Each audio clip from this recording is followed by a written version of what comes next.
Alrighty. Let's, Hey, guys. Hold on here. Alrighty. So there we go. I am watching tornadic storms right now. I can actually see it outside my window. So, kind of crazy stuff going on at the moment. Sorry, guys. I just got dinner made, so I'll probably watch some, I'll eat some dinner while I'm watching this. Woo! Yep, that could be headed directly towards me, actually. If I have to leave here, guys, terribly, terribly sorry. Yeah. What's that video I was gonna watch? It was, watch later. Here it is. Cameron What I was thinking. It's funny. When I Gary's, oh, I'm not gonna play this yet. Gary's having her on. I'm gonna save that for after. I don't want to interfere with Gary's, live stream. I'm sure he's on still maybe right now. Let me see. Let me just see. Okay. Not used to these keyboards that are wireless at all. I've had this thing for like a year and a half now. Oh, wait, what? I thought he had her on. Oh, yeah, he is. Okay. controversial figure, and I didn't realize There we how go. Give him a politically like here. involved she was and all that. At the 17 time, minutes ago. but Oh! I really like. Okay. I will definitely be saving him for, or saving her subject for after the stream, maybe. If we get around to it today. This is probably going to be a short stream. Am I in the path of the nader? I am indeed in the path. I am in the path of the tornado. So that is something to worry about. I will leave the stream running. If power cuts off, I will update you guys through posts on YouTube. So if you go to my channel, over here on posts, I will post. Here's the pictures of the storm headed my way. This is the same storm.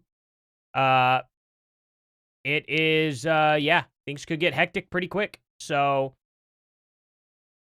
yeah, we're going to see. I need to change this banner. I think I can. I think I have the thing. But I'm going to change the time of the banner. Okay, I want to get to the... this. This is what I'm going to be watching. Now, 1 second, I'm going to take just a peek out my window real quick and take a look at the storm. Candy sent the tornado. Yeah, it's Candy's fault. Just blame her for everything. Oh, it got dark. Wow, it was not this dark. Oh, wow. Hold on. Oh. Yeah, that's pretty ominous. That's pretty sneaking ominous. Let's see. It is, oh man, it's literally, it's not close to Sepulpa. It's not quite taking the same path that old one did. Woo. Okay. I'm gonna keep the news over here. Let's see, weather, on radar. Warren I want. Yes. Okay. Man, that is crazy. It's that visible on this radar. You can just see it spiraling. Man. It looks to me where it's going, it's probably going to go through Owasso and North Claremore. I have friends up there in North Claremore, actually. Is there anybody else in this path? Chelsea, maybe? I don't know very many people in Chelsea. I have acquaintances up there. Afton, Neosho. Yeah, I know some people in Nowata too, and Bartlesville, and I know a lot of people all around here. Bixby, luckily they got missed. Broken Arrow, I know people there. So yeah, it's concerning. I'm gonna keep looking around all this. Whew. But anyway, we'll get to this. We'll keep the show going. I will keep this video going over here in the corner so I can see if there's at all a warning. I will go downstairs. But anyway, now let's get into some of this here. Lived in Tornado Alley for a few years. The very nervous life. Yeah, if I had a storm shelter, I would not be nervous at all. I really wouldn't. But yeah, everyone's like, oh, everyone in Oklahoma has a storm shelter. No, if you're really wealthy, you have a storm shelter. You know what I mean? In Oklahoma. Or at least at a point where you're really well off. You know what I mean? Like, it's not the most unreachable thing to get a tornado shelter, but it is a loan, you know? I mean, it's an expensive thing. Maybe one day I'll be able to get one. That would be such a peace of mind, you know? Absolute peace of mind. But, you know, I'm not too worried. They're rare. A tornado almost got my house a year ago. Was it a year ago? 2 years ago, maybe. Was it a year ago? Big Claremore, nadir. And then we moved. And now, just doesn't matter where you go. Just doesn't matter at all where you go. In Oklahoma, anyway. It's just everywhere. Except for maybe, well, the Panhandle gets them too, doesn't it? Yeah, there's really no safe place in Oklahoma, to be honest. Now, there is a worse place in Oklahoma. There's a much worse place. That's central Oklahoma, you know? But yeah. Tulsa, you know, it kind of feels safer. You got big buildings around and whatnot, you know? Just feels a little safer there in general. But as we've seen, they can go through big cities too, you know? I mean, they're not that... Tornado doesn't care. Just luck. People think that big buildings and stuff will protect you, but it actually doesn't. And I found that a little too late in life. I'm glad I found that a little later in life, though. That would have freaked me out as a kid. Alrighty, so we're going to listen to this guy. He had a phone call with Candace. Did y'all like the thumbnail? I thought it was funny. I thought it was a funny tornado. Funny tornado. Funny phone call. Good Lord. I am on one track right now. Daughter moved in with her aunt in Newcastle, but they haven't had a tornado in a long time. Yeah, Newcastle, it's not that far from here either, honestly. Your part of Oklahoma is okay so far? Good, glad to hear that, man. Your dad would go outside when an alarm went off to see it? Yeah. Yeah. I feel like everybody should get out of Claremore. Place... not good. It's not good there. Don't go there. Ever. Like, it is corrupt. It is bad. It, if I could never, ever set foot in that town again, I would gladly not. I just want to go straight after this. After this, I've had enough of living near people, to be honest. Like, not that I live near anybody that's bad or anything like that. I don't know. I want land. You know what I mean? I want a big swath of land. Yeah, I'm just kind of looking at that. Okay. Well, that Nader's going to touch the ground. Oof. All right, let's play this. I just talked to Candace Owens, and I need you guys to hear this phone conversation. Actually, I'm going to share it here with you. I don't know if that's too loud or not. I can't see my screen here. Hold on. Nope, perfect. She claims that she doesn't know me, but I will show you through the text and screenshots and video that she texted me instantly back. She called me instantly back because she said she was concerned. I thought I was... Uh-oh, it slipped right out of him, didn't it? He couldn't help that one. I bet that's the angle Candace would take. That's very funny. Yeah, so, long story short, this guy, I just kind of want to say it now. He really should have held his cards to his chest. Just any advice for anybody at all, okay? In general. If you are, it's just smart. It's just good, smart insurance in general. If you're going to cozy up to anybody and try to get information out of them or anything like that, right? Definitely never, ever, ever confront them. Just don't. They're always going to keep giving you information. There's nothing, you are never going to go wrong by just simply being nice and cordial with people in general. Okay? If you're going to go out there and you're going to create like an email or something, and you're going to start kind of feeding Candace a little bit of BS or something to see if she's going to fall for it, right? Or if you're just being like, hey, so what do you really have on her? Like, maybe I could see it. Like, I'd like to go over some of this evidence with you. You know what I mean? If you manage to get close enough to Candace like that, do that and just see what she has. And then it's going to tell you. Whenever she lets you know what her cards she's holding, and it's like, oh, she doesn't really have much, which this guy's going to claim, but it gets fuzzy because he called her out too early. He needs to let her admit that. You know what I mean? So I'm just kind of setting you guys up, but there are some interesting things in this. There are definitely some interesting things in this, without a doubt. I was in trouble, but yet she says she doesn't know me. Please check this phone call out. I confront her about her investigative series into the Bride of Charlie, which is demonic, sick, antichrist. Please check this phone call out. Here, take my phone. Hello. Hey, what's up? Hey, how you doing? Good, how are you? You know, I've been better. You sound tired. No, I'm actually up. I'm just laying down. Candace, I just wanted to talk to you, about I mean, it's interesting. I'm tired laying down, but I mean, she could just be laying down on a couch somewhere. I don't know. if you're willing to talk to me about what's going on with you and this investigative.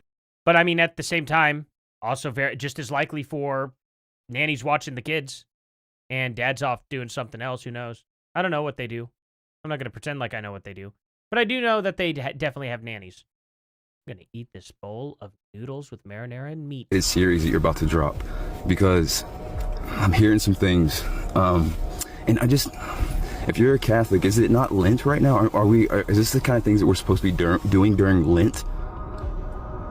I just wanted to tell you I don't know who you are. Okay, so why did you just call me and text me back then if you don't know who I am? I just thought you were in trouble and needed help. You thought I was in trouble, but you don't. Now that's so weird. That is weird. If somebody texts me at all, and I don't know who they are at all, and they're telling me anything crazy, I'm probably just going to call the police. If I think somebody's in trouble, and I don't know who they are at all, I'm going to give the cops the number, and I'm going to be like, hey, this person's doing really crazy stuff, saying really crazy things, and I don't know if they're okay. Can you check on them? Guys, also, terribly, terribly sorry if my power goes out. Terribly sorry. Like I said, if my power goes out, I'll post on YouTube posts right here to let you know that everything is okay. All right? Just letting you guys know. I will update y'all. I will try to get the stream up and going as soon as I can.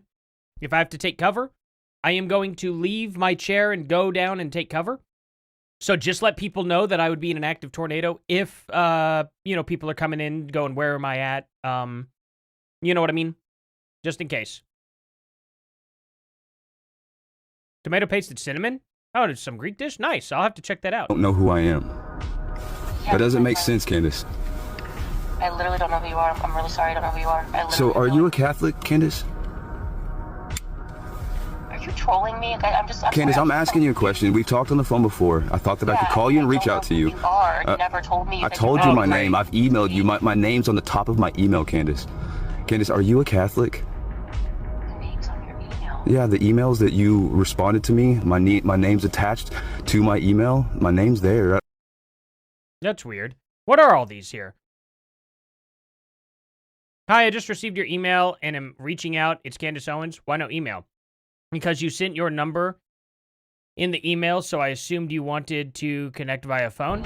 Yeah, the emails that you responded to me, my name's attached. Candace, okay, CandaceOwens.com, gotcha.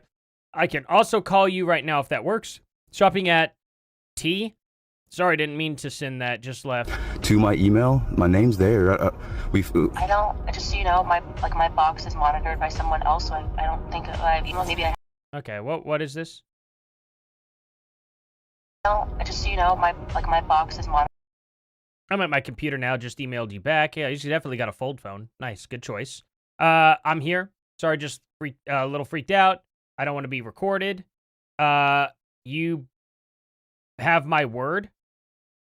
Interesting.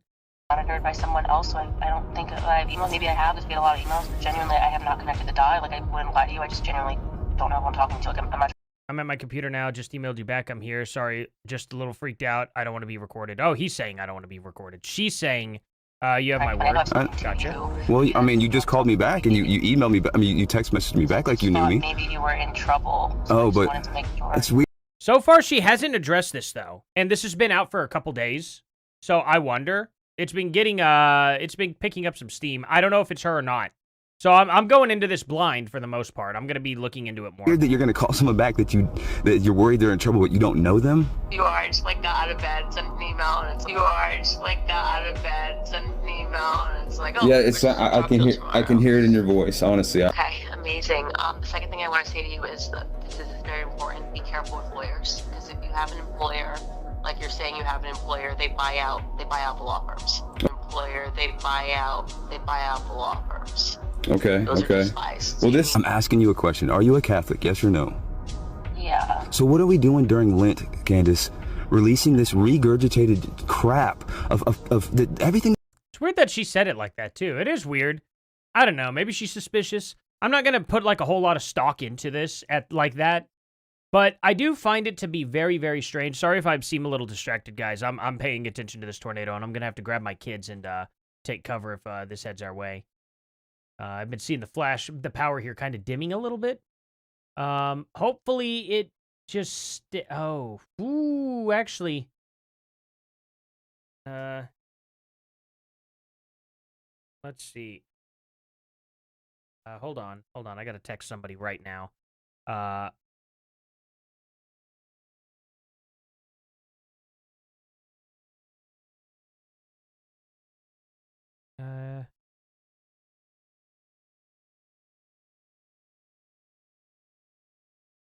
There we go. Had to text some family. Okay. Anyway, let's see here. What are you guys saying? Candace is not a Catholic. Yeah, it's. I mean, I feel like if she was, she would say yes. Like that'd be like somebody asking, "Are you a guitarist?" And I was just like, "Yeah." Like, why? I don't know. It's weird. It's one of those things to where, when you're kind of a something, you tend to really want to kind of proclaim it, but like kind of like a what would you call it? Proclaim, like proclaim 360 it. Good stuff. I would sponsor. If they sponsored me, that would be awesome. They could literally, that would be cool if I could get some free shirts. It'd be really cool if I could get some free shirts here. And I would take some. I like nice shirts. But yeah, anyway, let's listen to this guy again here. That you released in your little teaser has been debunked, Candace. What are we doing? It's gross. It is gross, Candace. It's not right, and you know it. If you were going to call yourself a Catholic, a Christian, it's not right. It's gross. It's gossip. It's division between believers, Catholics. It's Proverbs 6. It goes against everything God hates and detests. Yeah, we know. What are we doing, Candace? I mean, can you answer that? Well, I just want to know, what are you doing? I'm sorry, I cannot answer that. Why can't you answer that? You're not trying to find Charlie's killer. Candace, there's so much evidence tying Tyler Robbins to it. I get that you use the Fed slop narrative. You're using the distrust of Americans for the federal government against them is all you're doing. That is all you are doing. You won't even touch on the Tyler Robinson evidence. It is sad, man. It's sick. And I can't watch you do this anymore. Please stop. Okay, so you should just... Oh, don't worry. I'm watching the news. I'm watching. It's not on me or anything. Don't worry. If it's on me, I will take cover. I promise. Like, not. And, so do you have any... Look, man. You can act like you don't know me. That's fine. Hello? Hey, Candace. Hey. It's RT. Hey, it's RT. It's RT. What's up? How you doing? So, I'm sorry. So what's weird about this video, too, is he kind of, like, jumps back and forth between phone calls and doesn't really do a good job of switching. Let me kind of go back to this specifically. Because he kind of shows the missed calls and stuff from Candace, but... Hey, Candace. Hey. It's RT. Hey, it's RT. It's RT. What's up? How you doing? So... Yeah, I know. It was in 2024. She converted officially. Was it her husband that did it with her? Or... I think so. Well, I'm sorry. It took me a little bit longer at my doctor's office. Okay, I used to be a fan of yours. I'm sorry that you think you're some big guy, but I just don't know who you are. But then, Candace, I understand. But then, Candace, you talk about Jesus. This is distracting the absolute crap out of me, guys. Like, this is actually, like, don't over-edit your videos. Like, it's just not worth it, man. Like, I'm not trying to be mean or anything like that. I know he wants to make it look good and whatnot, but it's just too much for the eye, and I don't know if I'm missing something. Like, I'm looking, and it's flashing through. It's really distracting. I'm like, wait, and then I'm like, oh, wait, no, that wasn't anything. It just kind of catches my attention. Let me make sure that this door is shut real quick, because I think I can hear, hold on. Never mind. My kids are just screaming their heads off. I'm guessing it's going to be something with the dog, and they're throwing something, so You talk about Jesus more than you do Jesus. You don't talk about Jesus, you talk about Kanye more than you talk about Jesus, Candace. You don't share the gospel like Charlie does, Candace. I don't trust you. I don't trust you anymore, Candace. I don't trust you. What I'm saying is I didn't. Is it possible that you need to recuse yourself? Let's start a GoFundMe for get the best investigators in the world. This is really distracting. They're both talking over each other. Like I said, there's the one thing in there whenever she's very hesitant to answer the Catholic question. There's the other thing where, you know, she's pretending like she doesn't know him when she actually does. It's kind of obvious, and this is all assuming too that it's real. Keep that in mind. Keep it in mind that this could be AI too, you know? He's got receipts, he's showing pictures and stuff. He's showing the same type of receipts Candace is. So it's like, hey, it's kind of fair to, if we're gonna take Candace Owens, if she expects her evidence to be taken, you know what I mean, serious at all, then how are we supposed to just write off his evidence here? You know what I mean? So it's kind of interesting. Candace is a socialist communist, not a Catholic. Yeah, it's, you know, it's the same with the current pope and previous popes. Yeah, I mean, I can see that all this is very Qatari. Like, I just had on Jillian's, here, let me show you something.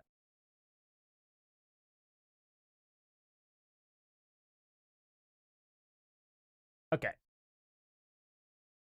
Instagram here. Jillian's profile here, right? I said, I'm sorry, looks like Candace Owens is now using your image and text to promote Netflix, da-da-da-da. And, let's see. What is this? Wait, where's it at? Where did it go? What the heck? This guy, Divine Worlds. Anyway, he simply said, let me pull it up here. He said, who are you? ETF is your problem, but he meant what? Do you know WTF? He had the E next to it instead of the W. And, you know, what the F is your problem? Look at this. Oh, wow. Quran. I seek refuge in Allah from Shaitan or something like that. The accursed one in the name of Allah. And, you know, just, of course.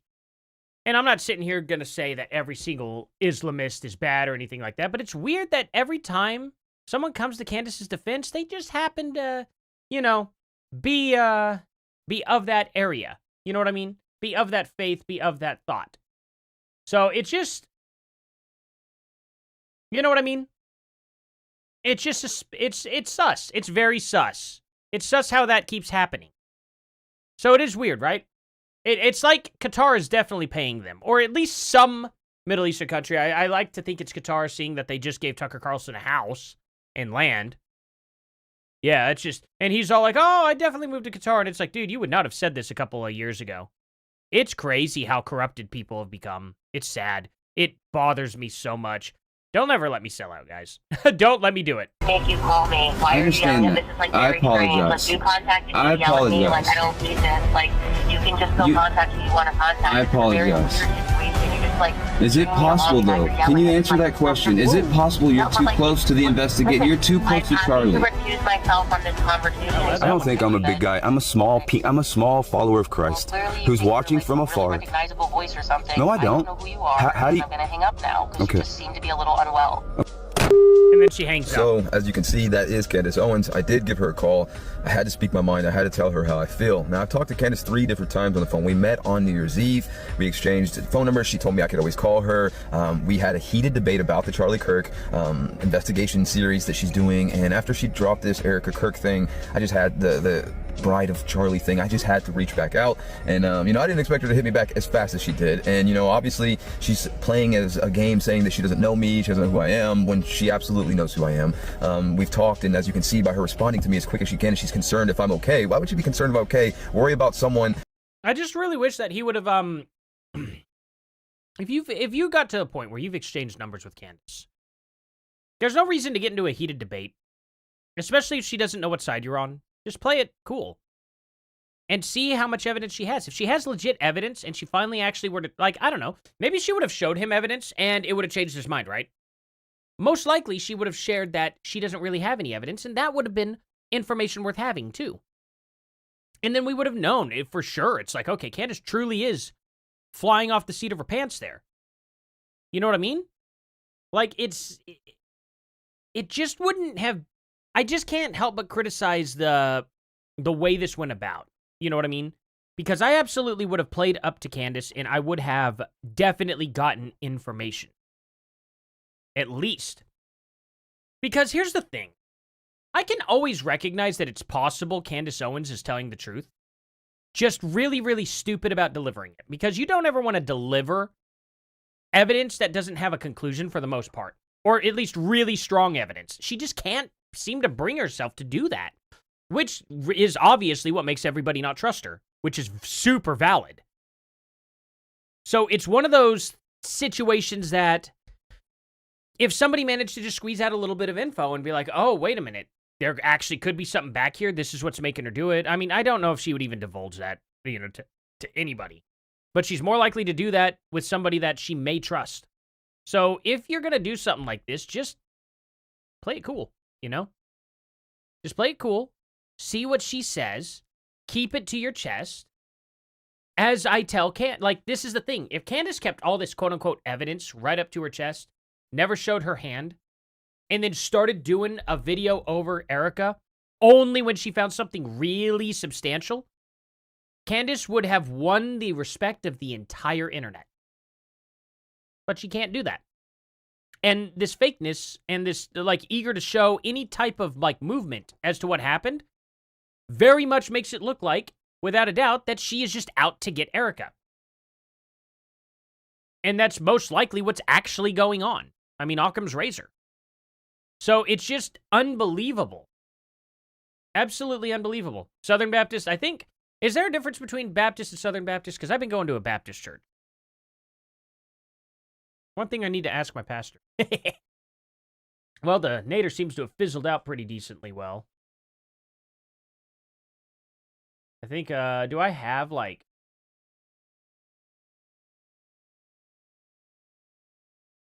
There we go. Nope, it's not petered out. It is absolutely not. Let's do dark mode. Oh, cool. Oh. Yep. Wow, why is, this map is not good. Just by text and say, can we chat? So as you can see, man, Candace Owens lies repeatedly, constantly, even it's the little lies. And what does she say about the little lies? But anything that I can tag from my other two calls to make you guys understand and believe that I am not lying, that she is the one lying. And I know many of her followers are just people who are not her followers, people who are Christians that may be on the conservative side that agree with me that Candace Owens is doing evil, hateful rhetoric, will think that me calling her is not Christian-like, it's not Christ-like, it's not being, well, look, man. It's just a spiritual warfare that's going on right now. And my other phone calls with Candace Owens I've yet to release, and I very well could release them. We got into heated debates on one of the phone calls, and I'm thinking about releasing them. And anybody wants to sit there and say I don't have the right to release them, I am in Texas, and I am more than able to release them. I have the right to do so. So if you guys, you want to debate, you want to hate, drop a just show them all. Slander Actually, he may have emoji, by post now. and go. Okay, that's all his opinions on it for the most part. Let's kind of check it out. Let's see here. I guarantee you the original photo of her eyes is not dark underneath. What's this? I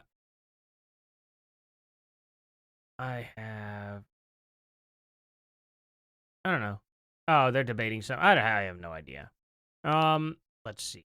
16 hours ago. He hasn't said much. Let's see.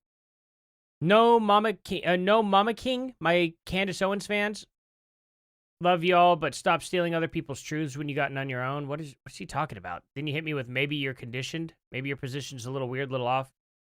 I'm not sure what he's talking about. This is a weird thing. He's just debating people now. I don't know that he's... Man, I just look at it and look at it as a waste. I definitely look at it as a wasted opportunity, right? You know what I mean? How do you guys feel about that video, for the most part? Exactly. It didn't sound too important, did it?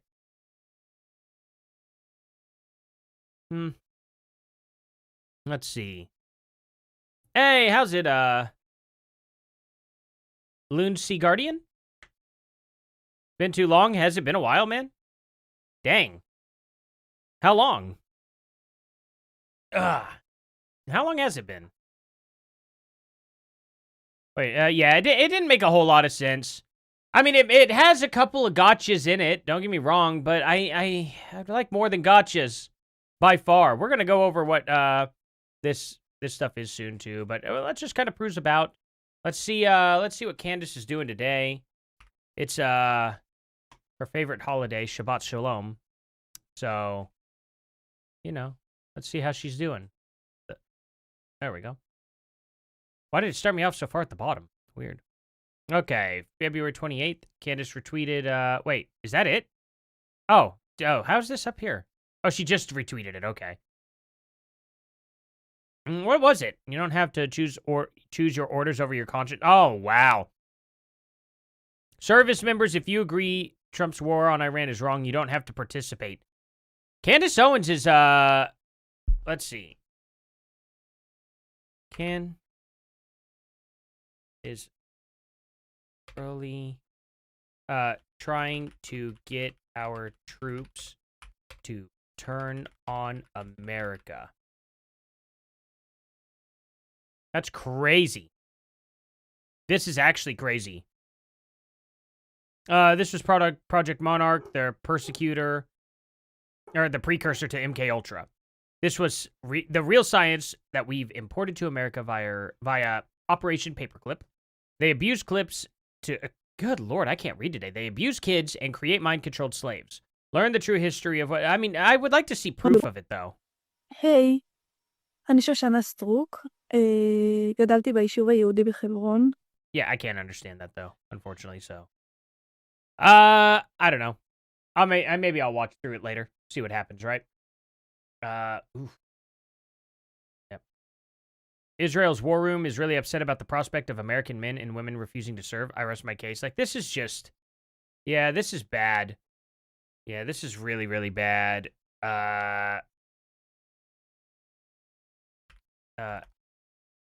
Is trying to weaken America. Just absolutely obvious. It's absolutely obvious what she's trying to do at this point. Every single time, every decision she makes, every single one is something to weaken America, something to trash MAGA, something to get people to vote Democrat. I mean, it's unbelievable. Nick Fuentes, has he been doing that as of late too? Just kind of curious. Actually, I can do. Has he still been telling people to... let's see. The new Trump derangement syndrome is when you see shills instead of the regime change in Iran was always MAGA. This is crazy. He's just an idiot. Like, okay, Fed. Let's see. Nick Fuentes posted this month before the election. Safe to say he's the most vindicated man alive. Sure. Whatever he wants to tell himself, really. Trump turned against Tucker Carlson and Marjorie Greene for their opposition to the Iraq war. I mean, he's literally covering for somebody who has taken money from Qatar, and he's covering for a senator that admitted to using slave labor. Illegal slave labor. It's crazy. He's absolutely a leftist. I told people. This is what also Richard Spencer tried to do. He tried to win over the very, very far extreme right and told them to vote for Biden.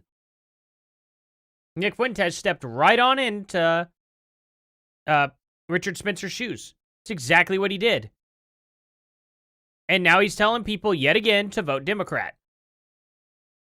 It's kind of weird how it keeps happening, that those types keep doing that. It's really just bizarre, isn't it?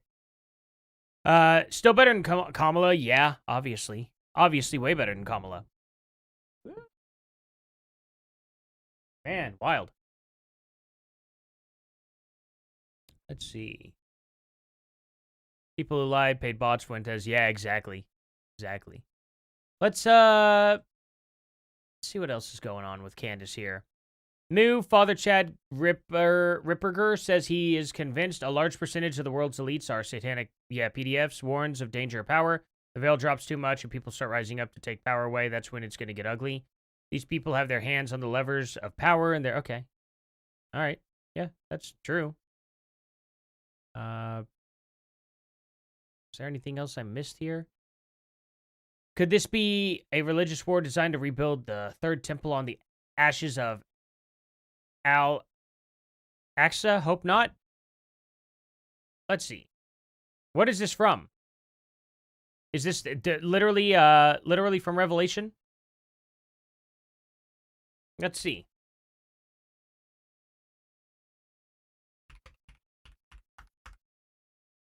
This will be an interesting. I'm very curious here.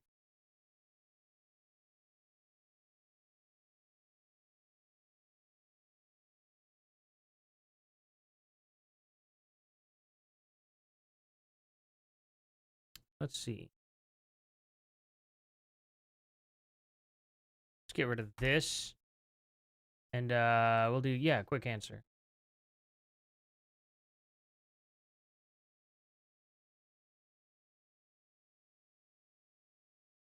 Let's see. It's not from an older book, speech, religious text, historical quote. Since wait, this isn't from. I thought it was. Am I wrong? I thought that's what they were trying to do. Man, it is pouring out there. Wow.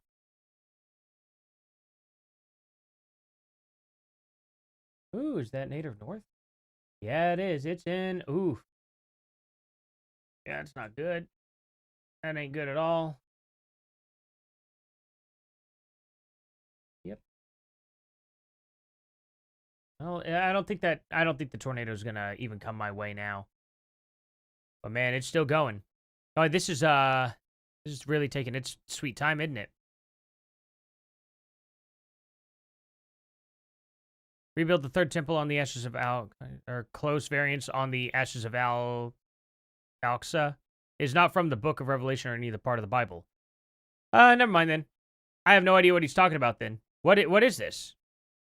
I thought there was something about the temple, right? Yeah, I'm not in the tornado. It's all good. It's all good. It's gonna miss us by quite a bit actually. Now it's changed course. We thought it was gonna come in a lot closer. It was gonna go like pretty far more over to the east, but it's not. So we're good.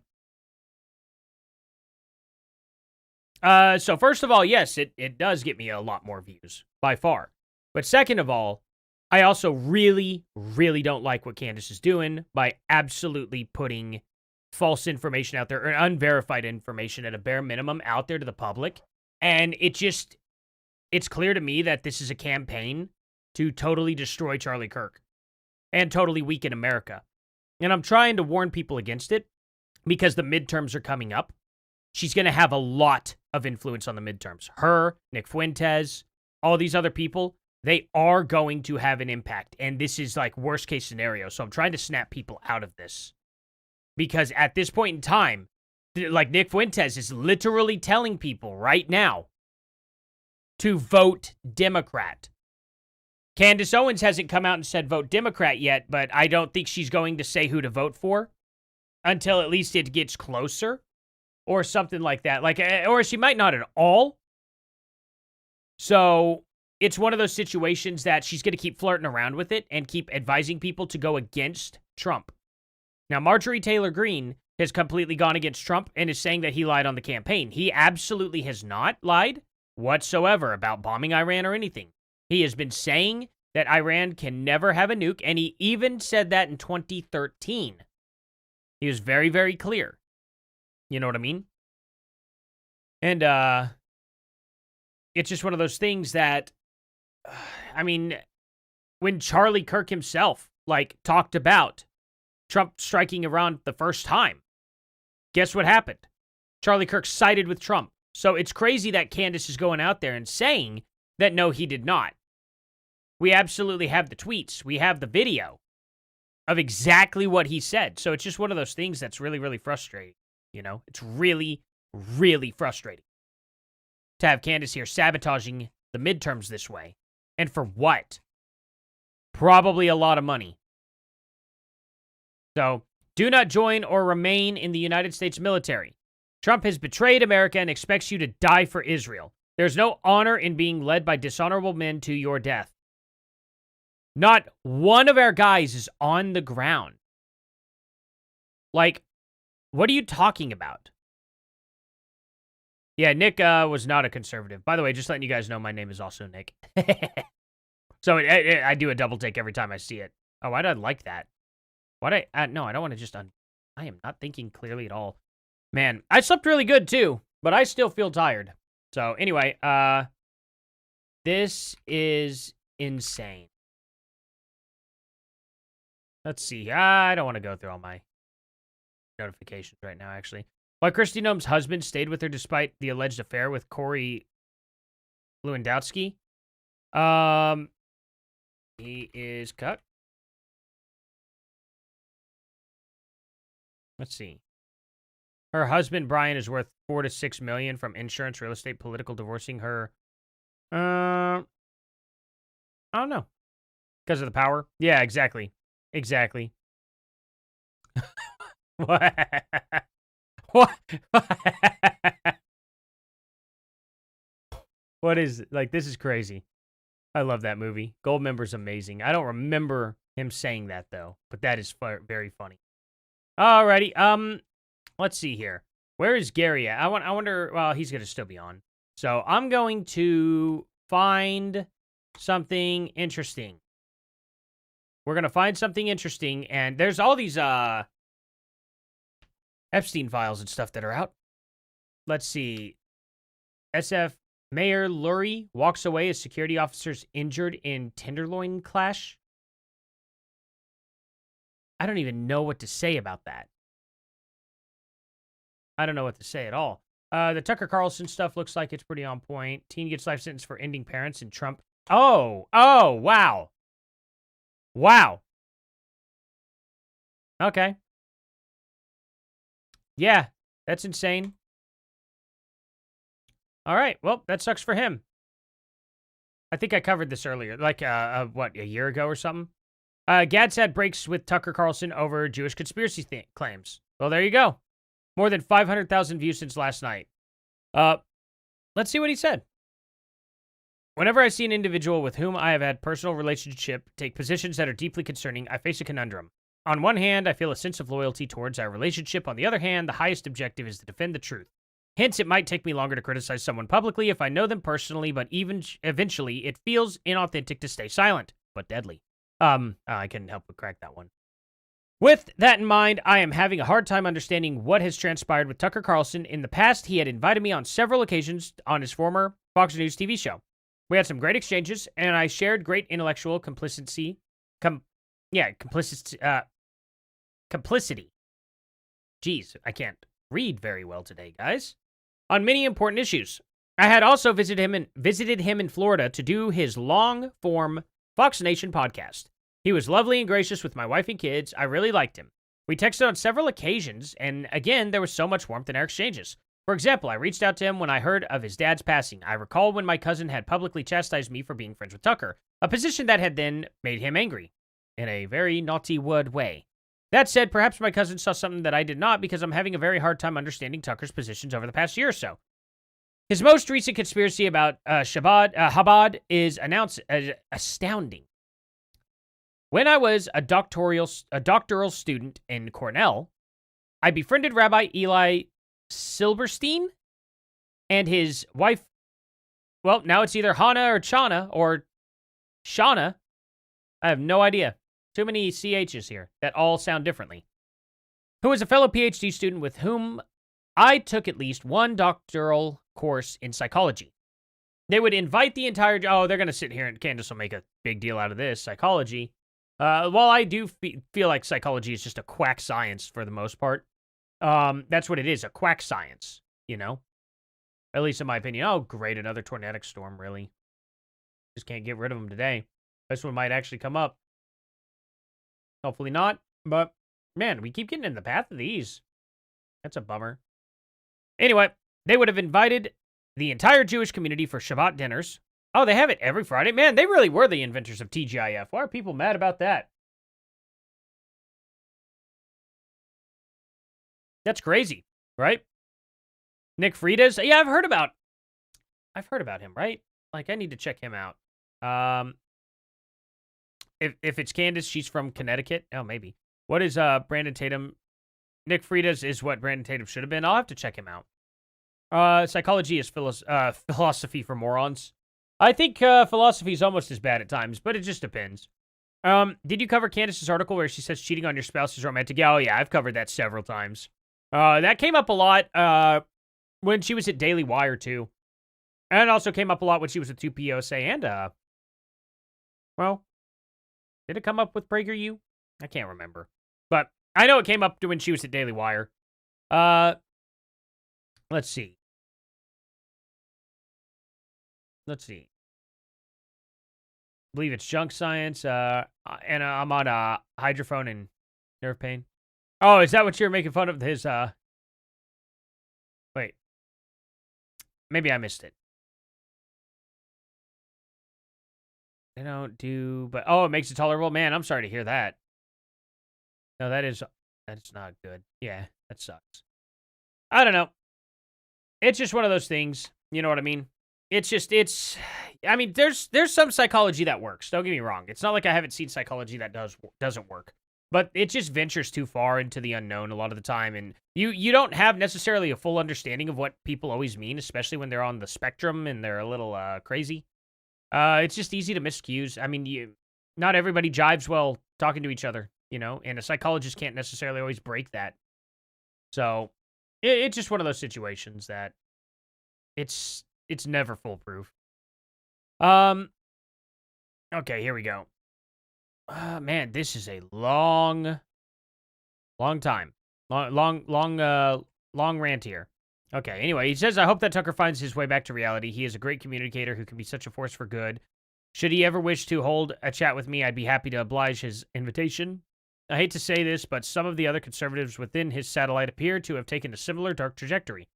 We should all be united in our difference of Western liberties, and yet many of these otherwise bright individuals have taken a different path. Yeah, it's crazy. It's really crazy, to be honest. Tucker Carlson's shtick is just defending every enemy of the West. Yeah, I mean, it's weird, right? Like, what happened? What happened to him? You know what I mean? Wild. Wait, you said at Anthony, okay, so why announce that? Wait, announce what? Anthony.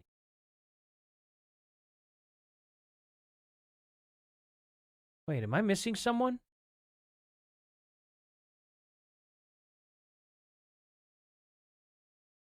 Where?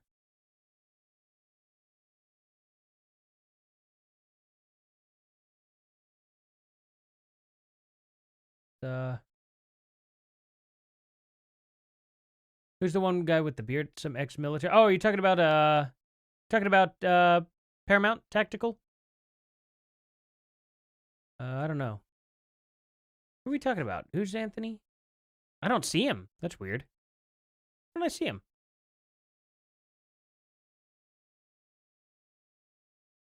Yeah. I don't know.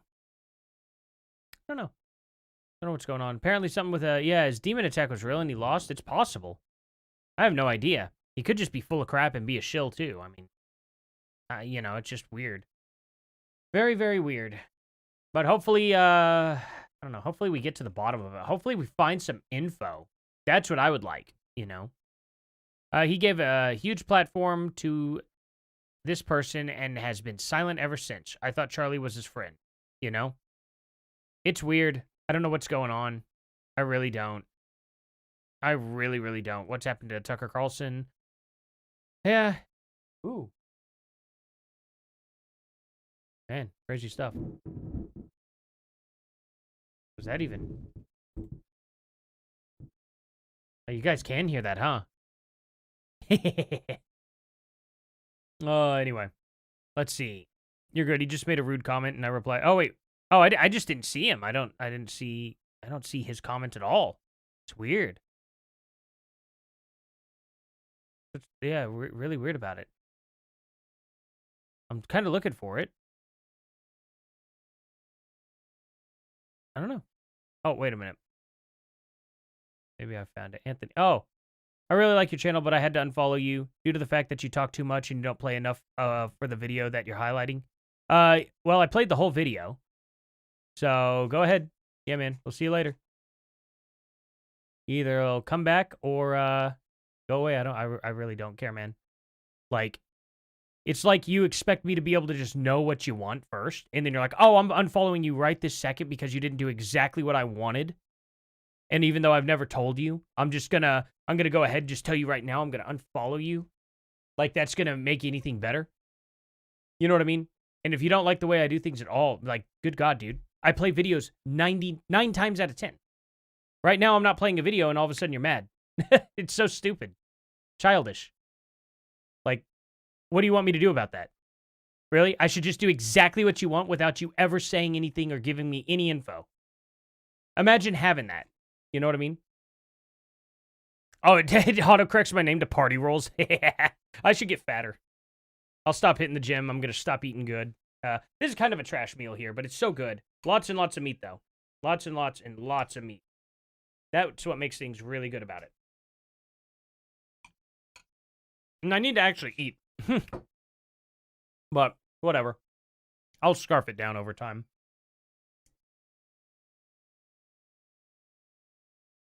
But alrighty. I don't know. I'm trying to see, is there anything super duper breaking or anything? Like, I played that video and I actually thought it was going to be longer. And I really want to play her video. But I don't want to... I didn't think he was having her on tonight. So let's kind of see where they're at. Y'all should obviously go over there and give him a like. For sure. Like, you should definitely go over to Paramount Tactical and give him a like. Definitely sometime in the stream. So I'm going to try and find a different video for us to watch. Because, you know, something probably related or something. Is there anything that you guys have? Anything that you all want me to see, review, anything like that? We need to get Artie a blue suit in Mar-a-Lago tea time. Maybe. I don't know. I wouldn't want to wear a blue suit. I'd like to wear a purple one, maybe. Not blue, though. Blue's just not my thing for some reason. Just doesn't work on me. Any other color works, for the most part.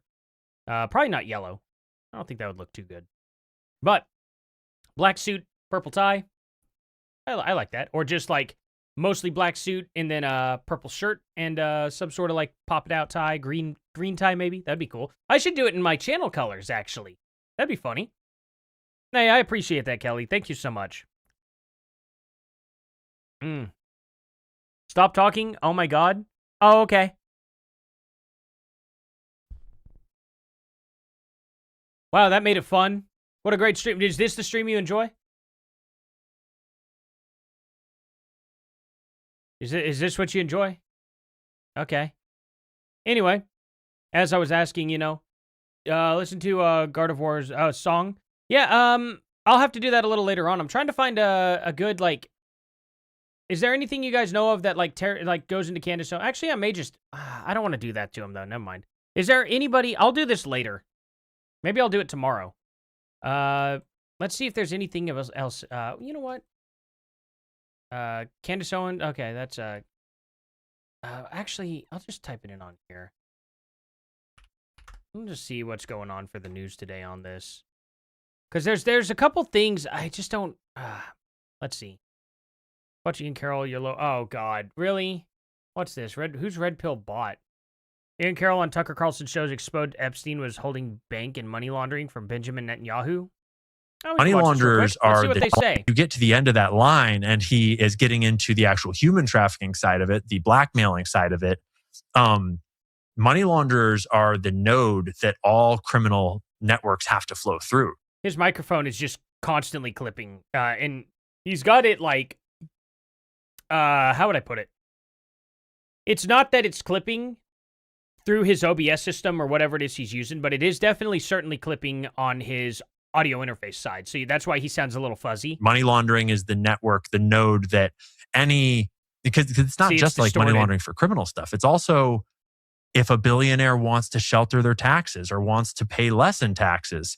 And you can read the reporting about how Jeffrey Epstein referred Bill Gates and Sergey Brin and Benjamin Netanyahu and Larry Summers to JP Morgan for banking services. He referred a bunch of the wealthiest, most powerful people in the world to JP Morgan for banking services, right? Which is completely nonsensical We may look if into you it. take it at face value. But when you realize that that's like how when you're in high school. Yeah, he looks like he kind of looks like if Dr. Disrespect for some reason stopped eating and, just kind of has some lines, you know what I mean? What you looking for? Oh yeah, that'd be a good idea. Keep your phone. All right, love you. All right, anyway, I think they're gonna watch a movie or something. Ian's better than a lot of people that you know. Really? How much did they pay you to Canada? I haven't been paid a dime. I work a full-time job outside of this, buddy. You know how much money they've been making from Qatar? It's quite a bit more. Tucker Carlson got an entire mansion and land given to him. You know what? That's just ridiculous, man. I work a full-time job in a charcoal factory. I do this. I have been calling Candace Owens out since she literally has been doing social autopsy. I called her out whenever she defended the Daily Wire contracts against Steven Crowder. I called her out whenever she kept breaking her contracts as well. I don't think you know anything about Candace Owens at all. I have been calling Candace Owens out since she was friends with everybody in the mainstream. So I am not the guy you think I am. I'm not getting paid by anybody to do this. Period. The only money I make outside of my job is YouTube ad revenue. You watch the video, ads play, you click skip, I get a little tiny few cents off of that click. That's it. And super chats, if people want to give super chats. I never ask for super chats, though. I don't ask for people to donate. Nobody has to donate. But when people do send it, I'm not going to turn it away either. That's the extent of every single dime I make. So I don't want to hear this garbage that people like me criticizing Candace Owens are making any money, period, to talk about her. It's ridiculous, and it's stupid. So, video keeps messing up. That's weird. I hope my computer doesn't crash again. I don't know what's going on with it. I really don't. So, I'll try to keep the load light on here. If they want to pay you, I'm available. Hey, send me the check. For sure. Go ahead. Like, this is ridiculous. Oh, Skinny Hassan. That's a good one. Yeah. But, Ian Carroll's made up a bunch of garbage. A bunch of garbage. He has not backed a single claim. Neither has Candace Owens. If you could tell me one claim Candace Owens has backed that makes anything she has said about TPUSA or Erica Kirk absolutely factual and confirmed. Can you tell me one thing? Just anything. School, and you need to like know the guy that knows the weed dealer in order to get into like, the back door. Yeah, you seem like a lot there. It's like you need that trust network in a criminal space because criminals have to operate on trust. And so that it's like, a guy that knows a guy to get you in the back door for the back door of the banking system is what that looks like to me. And who would know that better? How do you know what that looks like? Than Jeffrey Epstein. And so there's this false narrative that we don't. Hey, thank you, Heritus. Thank you so much for that. I really appreciate it. Have to be one of your very first subs, for real? It is nice to see you pump more vids nowadays. Be well. Oh, I appreciate that. Have you really been around here that long? Crazy. Man. Yeah, my channel's been around for a while. It has been. It doesn't feel like it should have been around this long. Time has flown by so fast. It's wild. Yeah, I can't say that out loud, Madness. I don't know. That's a serious accusation. So, but it is funny. It is remarkably funny. Oh, no. Oh, okay. It paused. It stopped there. I don't know. It's, let's see the Epstein files. Let's go through them. Let's see. Why did I copy that? See. Where's the new files at? I am not a robot. Yes. Good job. Let's see. March 2026. Data set 9. Okay. This. This is probably all the rest of them, right? How many pages we got here? Oh, wow. Yep. Okay, this is good. Let's see. Netanyahu. Okay. JP.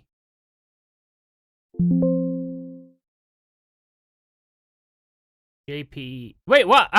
What? No! No! John Petrucci. Don't do this to me, man. No, I don't think that's him. That'd be so funny. No, it wouldn't. It wouldn't be funny at all, actually. That'd suck. That would suck really bad. I'd be very upset if John Petrucci was a part of this. Why doesn't this go to an even number? There we go. I hope not, anyway. John. We already did the Candace Owens video. I thought it was a lot longer than what it was. It was only like, I thought it was a full 10-minute video that I'd be able to go through, but it only had like 6 minutes of phone calls with her, and then the guy was ranting, and the phone didn't really reveal much. It is what it is. It made Candace look weird. She was pretending like she didn't know the guy. She met him in person and got his phone number. It's really weird. Thank you so much for that, though, by the way. Sunshine Lover, thank you so much. Tornado warnings keep going off. Yeah, I keep having to pay attention to that. Let me see. Let me update it just to make sure. Oof. That's a gnarly looking nader. Wow. One way down into over in Mounds. Ew, that's actually looking pretty gnarly. I think that's going to go... I don't think that's going to quite come near me, though. But it could. You just never know. You never know what could happen. It's Oklahoma. It's just anywhere. I don't see anything about Netanyahu or anything. So how about this? Let's see. Full Epstein library. Netanyahu. Nopes. Misspelled. Okay, here we go. So, oh, data sheet 10. Okay, so why didn't it bring up March of 2026? Why did it bring it up here? Let's read all this. This will be interesting. Please visit the following link, WashingtonPost.com. Opinions under Netanyahu, Israel stronger. Okay, I don't care about that. It's an article. Let's see. Letting off steam. I see Netanyahu late on a Friday afternoon in the spring. Though Netanyahu remains secular, most likely his key aides wear kippet or skull caps for Netanyahu. It's a new concern. A former chief of staff, okay, recalls Netanyahu grilling Bernard Lewis, the great scholar of Islam. Sounds like it's another opinion piece or something. I don't know. But to Netanyahu, these men and women are the wrong kind of Jew. Netanyahu has distaste for such associations. His gestures towards Palestinian statehood are less than half-hearted. To Netanyahu, the proper kind of ally is exemplified by AIPAC and Sheldon Adelson, the longtime casino tycoon and recent bankroller of Newt Gingrich. Okay. Doesn't really say much. It's all in dataset 9. Why did it say that I couldn't find it? That's weird. No way. Bering? No way. Is Bering in the Epstein files? Did Bering actually do that too? Did Bering look at himself in the Epstein files? That would be so funny. Hold on here. Let me see. Trump to build tallest building. Did he? I don't know. Interesting. I didn't see him do a video over it, but that would be very funny. That'd be a very Bering thing to do.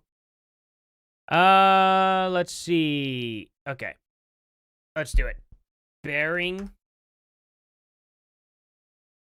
Main Bering. Well. YouTube. I don't know. Maybe not. Maybe not. That'd be, sounds like they're talking about actually replacing bearings. Bearing serial number, silver model. What is all this about? Interesting. Old bearing, huh. Yeah, it's a bummer. Not actual bearing there. It's in the Trump video, builds Australia. Oh, it is in there. I'll have to watch that. I haven't watched it yet today. I'll watch it probably before bed when I'm relaxing, going to sleep. It Did Andrew Tate get arrested? Did he? Why would he get arrested? He's in Dubai. Let's see. Wait, what's this? Epstein victim claims possession of tapes showing Donald Trump. Okay. Well, let's see if that's true. That would force him to resign from the presidency? Then show it, yeah. How long ago was this? March 5th? That was yesterday. Okay. Proof. Seems like an old, seems like it's pretty old.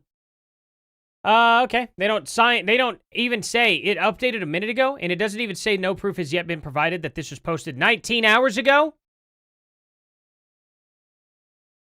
That's crazy. She already stated that she fabricated the story. There are no tapes. Oh, she already, okay. Sarah Fields is on it, as per usual. Sarah Fields is always, like, on it. Man, just crazy. All right, never mind. It's bunk. Dang. Let's see here. Latest. Why not release them instead of just talking about it? Yeah, going on for years. Yeah, absolutely. Okay. Nothing to even see here. Nothing whatsoever. That's a bummer. I thought something crazy would be happening. California's flipping Republican, according, sounds like he's like some teenager talking to someone. California's flipping Republican. Did you know that? Like, just, like, instead of saying freaking or the F word, flipping. But no. Okay, well. Bummer there. What was this one that I was on? Where was the last one? What was it? Oh yeah, this is what I was doing. Kind of reading through these. Netanyahu, I don't know, invites Abbas to Knesset.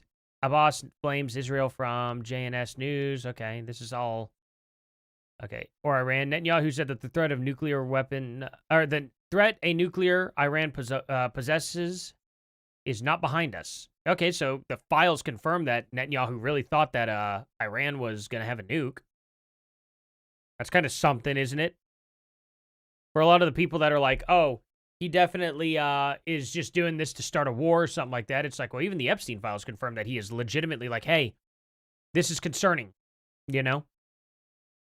So, when even the Epstein files are making things look good, I don't know. I think Ian Carroll's full of crap. I think he's full of crap. Let's do Netanyahu, JP Morgan. Maybe it all has to be one word there. Chase. Okay. JP Morgan. Let's see this. Okay.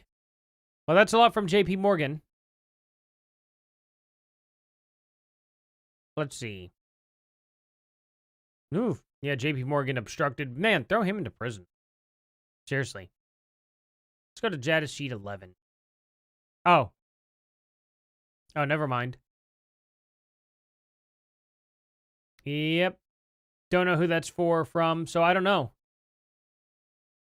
Okay. I think he may have been full of crap.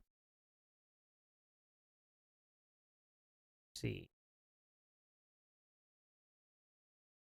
Yeah, I don't know. Whose is this for? Hyper Error Register? Lunch, Tom McGraw, and Justin Nelson. I don't know who these people are.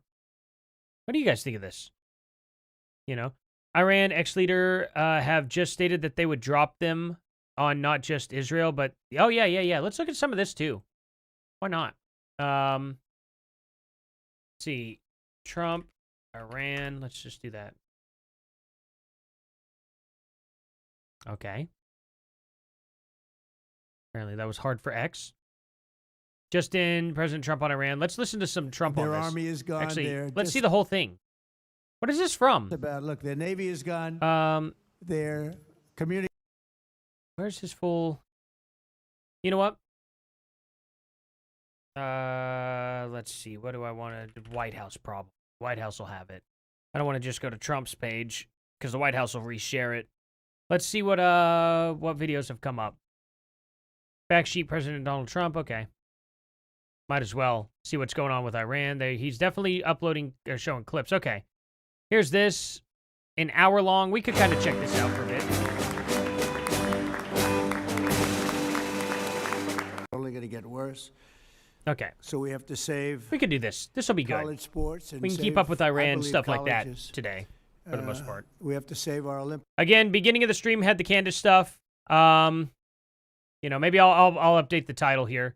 I don't want people coming in here and getting upset. You know what I mean? So let's Big team, because so many sports that are in the Olympics will no longer be represented by people that went through college and became competitive, became great at the sport.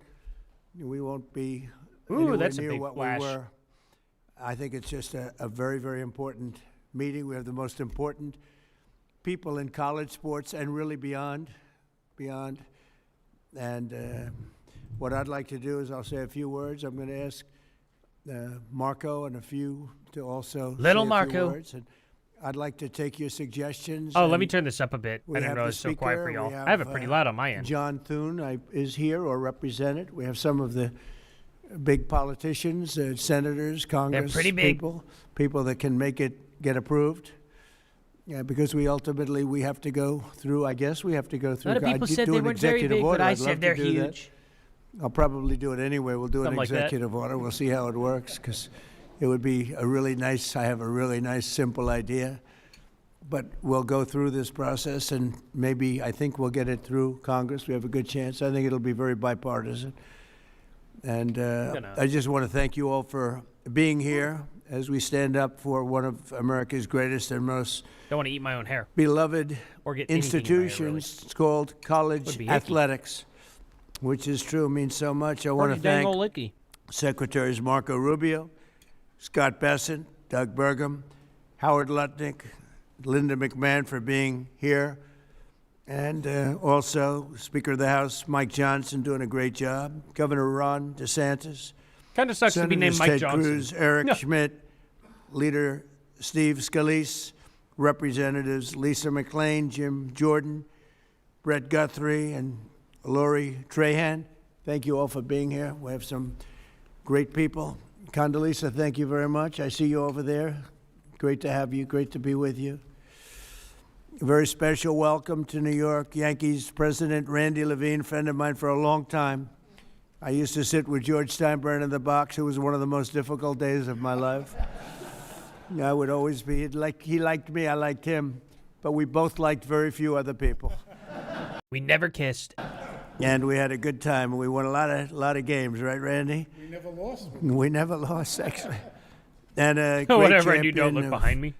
college athletics, former, as I just said, Secretary of State, a woman who's really respected, Condoleezza Rice. Thank you very much again, Condoleezza. I haven't kept up with her in a long time. And Ron DeSantis has been Man, she's been in there literally since I was in high school. Maybe even before that. That's crazy. working very hard with us, and wherever you may be, Ron. Hi, Ron. And has some great ideas and some great coaches that gave him some great ideas. We're gathered today to discuss an important gathered here threat today to the to integrity and blow 'em up. culture of college sports. The inability to set rules on eligibility, transfers, name, image, and likeness, and more, much more than that, in the face of endless lawsuits. And it's what's going on with the legal community is incredible. We had a lawsuit a couple of years ago by a radical left judge from California who decided, knowing nothing about football or college sports, that everything was illegal that was taking place.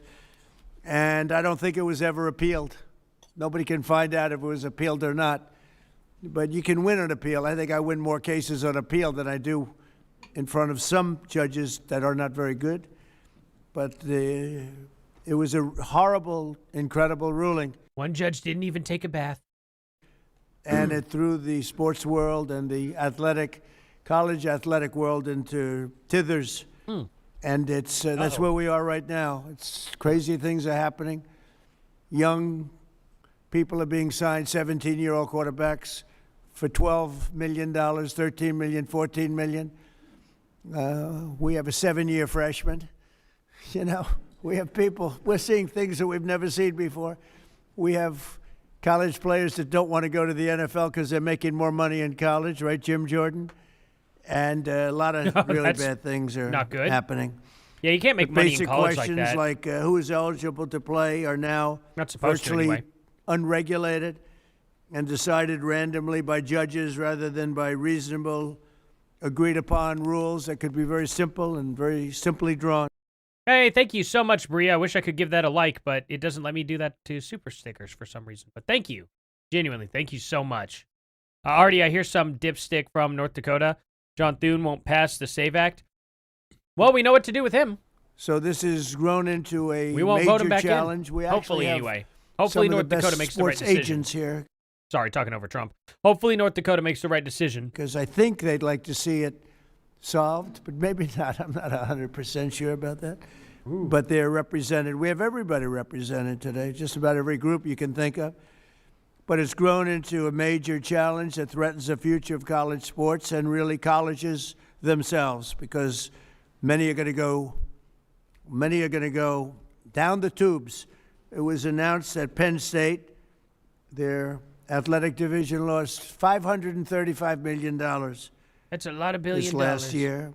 Florida State, Ron and I spoke about it, $440 million loss.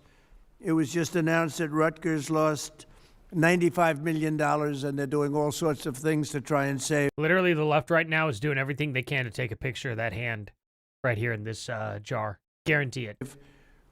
Save the ship.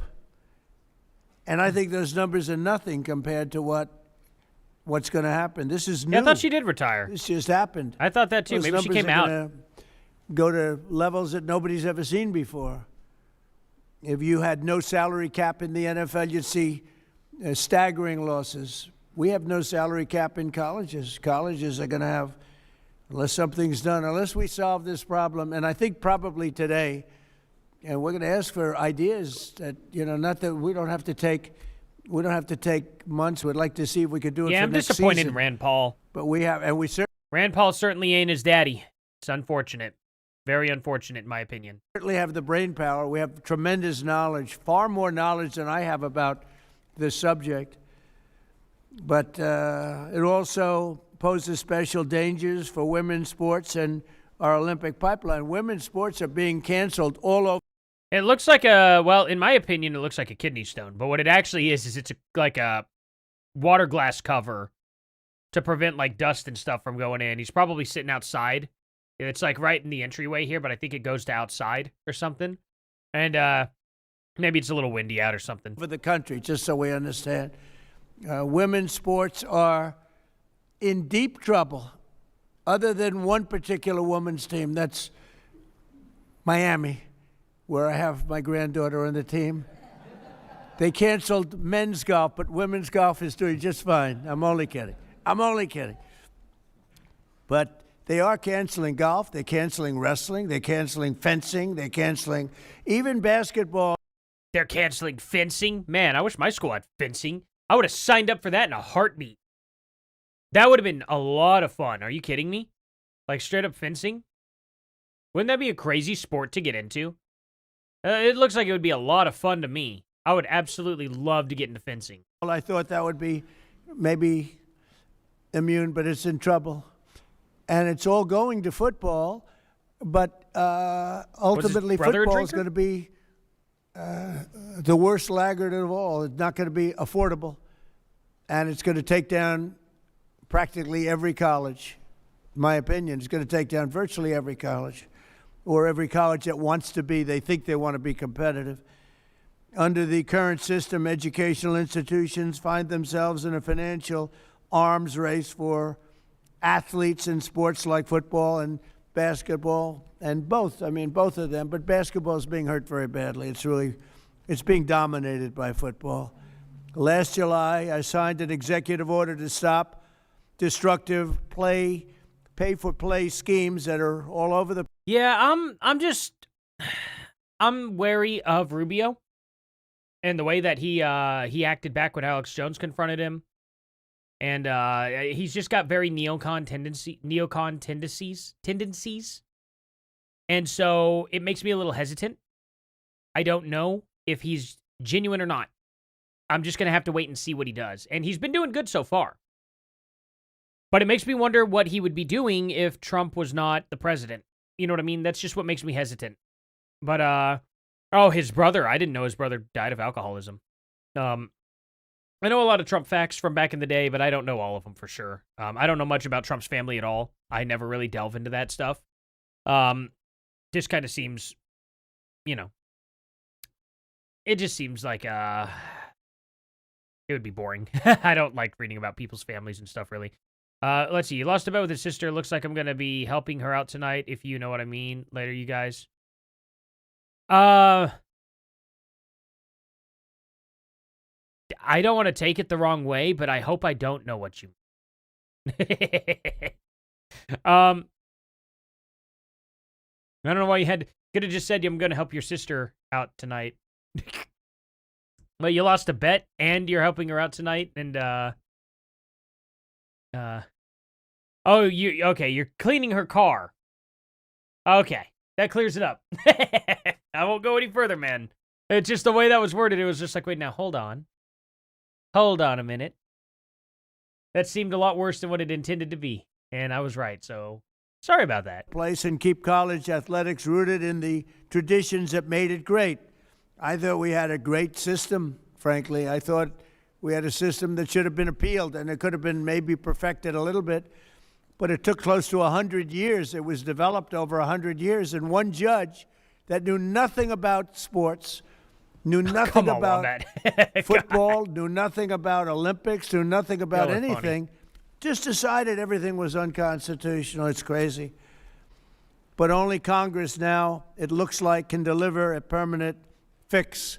So, Speaker, you and John and everybody else, including Democrats that are represented very strongly, we can hopefully get it done. Federal legislation must allow college athletic programs to set common sense rules, simple common sense rules, without endless litigation, and establish a fair name, image, and likeness standard that eliminates the patchwork of conflicting state laws. That's the other problem. All of these colleges, they're all in different states, and all the laws are different.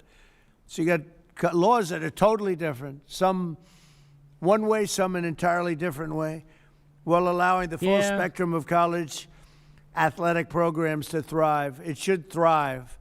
Absolutely. I mean, that's one thing. I don't want to hear more about the college stuff, but, it is what it is. Let's get to the Iran stuff. You can show up at 6 a.m. in the morning every day for a lift. You're learning one of the most important lessons in life. 95% of life is showing up where you're supposed to be on time. These are extraordinary lessons that people are gaining. Two more things that people don't think about: unity. Few things in a touchdown as well, Mr. President. Experience the system or are going through it now. So I thank you for that, Mr. President, getting everybody together. One more issue that we'll tackle. I'm a double alum from LSU, undergrad and law school, so I bleed purple and gold, and we talk a lot of it. Congress does need to act quickly because it's preparing that legislation for final passage. So I was talking with Randy and many of you who are leading on this. This is a very important and timely conversation that we'll have today, and I said in the days that follow. We're encouraged to see all of you, the experts who know this issue. Over again, this thing is failing bad. So we put this group together. Why do we put this group together? Because it's representative of the people who know the best on how to solve this issue. This guy's just like, my granddaughter Avril, she was once telling me. The answer is, as Commissioner Silva would tell you, or Hall of Famer Lou Lamoriello can be assured, quarterback who left us to this. Had the ball trying to get a first down or whatever it is. Jeez, we are still talking about sports. We are still talking about sports. How far are we into this now? We're 29 minutes into this. Holy cow. Attendance at women's sports, the investments. Wow. 31 minutes in and we're talking about women's sports. I understand that that's kind of the issue he wants to tackle today, but man, it's not that I don't care about that or anything like that. I just feel like we have a little bit more important things going on right now around the country. We're trying to make the economy better, and we're trying to make, or we're going through something with Iran, Mexico. I feel like anytime they kind of come out right now, maybe that's the time to talk about this. You know what I mean? Gotta pull out. Hey, good night there, Annalia Brown. Annalie Lee or Leah? Anna Lee Brown. Something like that. Good name. I respect it. Reminds me of, there's a Family Guy reference to that. Be addressed. And obviously the compensation with NIL, I signed one of the first NIL bills, but that was like if they're making money off you, you get. Now they're doing like perpetual negotiations, even more than pro athletes can do. So I'm confident this is the group to do it. This is the president to do it. And there's going to be a lot of people in our country that are going to be happy when this problem is fixed. Thank you. In that situation for eligibility. And competitively. This system is the envy of the world. Thank you very much, Pete.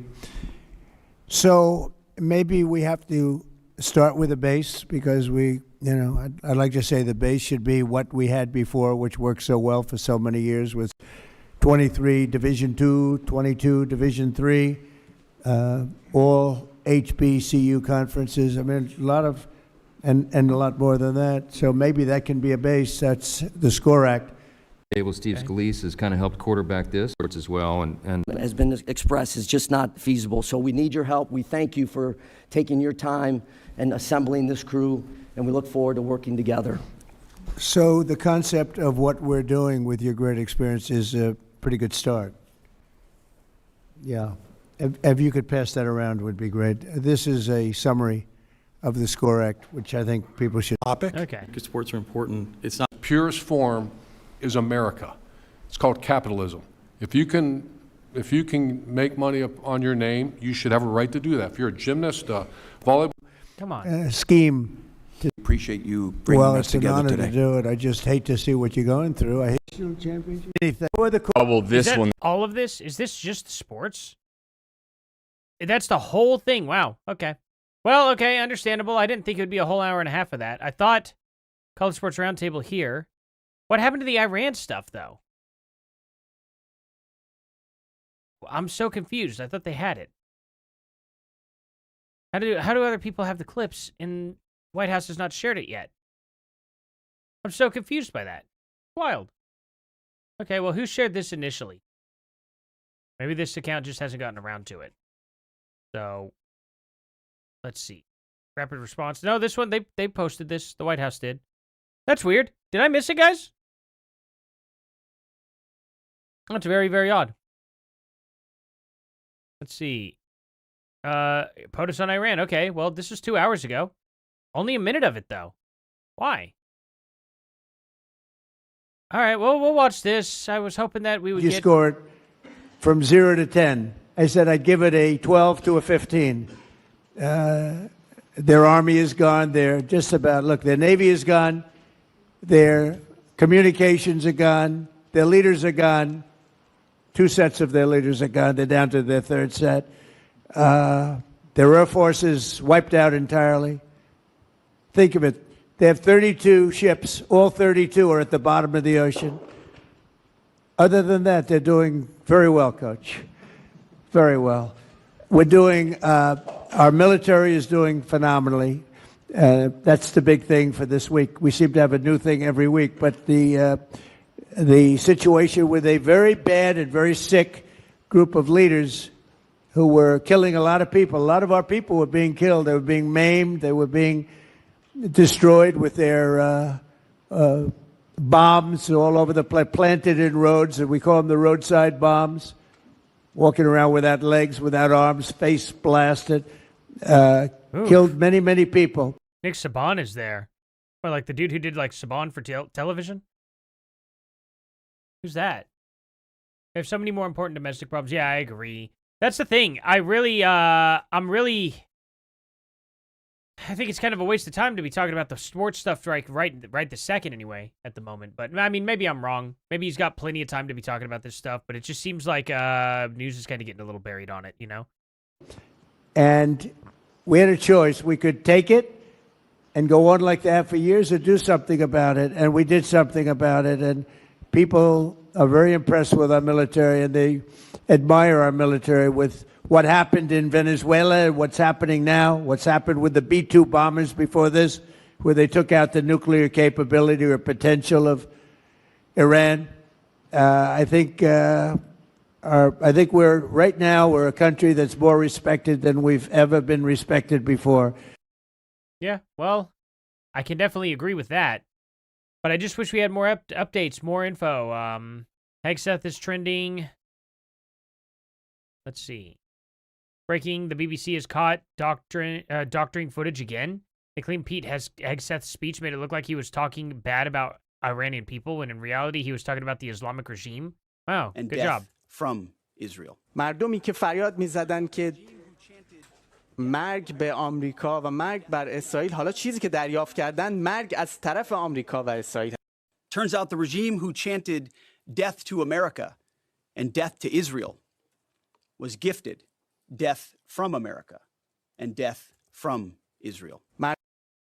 Why did they, like, obviously he's talking about the regime. Like, the people who are oppressing them and chanting death to America, yeah, they're gone. I don't care. You chant death to America, I don't care if you're gone. You know?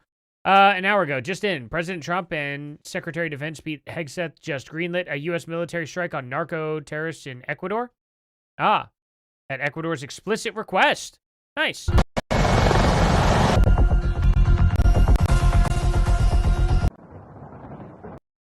Okay, crazy. Just in, Secretary Pete Hegseth reveals America is not screwing around with soft BS rules of engagement. This was never meant to be a fair fight. It is not. We are punching them while they're down, which is exactly how it should be. Yeah. Or not shackle it. We're playing for keeps. Our warfighters have maximum authorities granted personally by the president and yours truly. Our rules of engagement are bold, precise, and designed to unleash American power, not shackle it. Okay. Oh my gosh, I can't. Okay, Operation Epic Fury destroy. I didn't know that they posted a GTA theme here. A GTA. That's amazing. That's crazy. Let's see if Candace is being stupid right now. We'll try to check her out. And this was never meant to be a fair fight. Yeah. Dad sad, teen. Nick Fuentes, is he saying anything right now? Let's take a look. Nope. Nope, he certainly is not. Let's check Candace. We'll see if she said anything. Let's see. Nope. She sure has not. Let's go check out if Tucker Carlson's doing anything.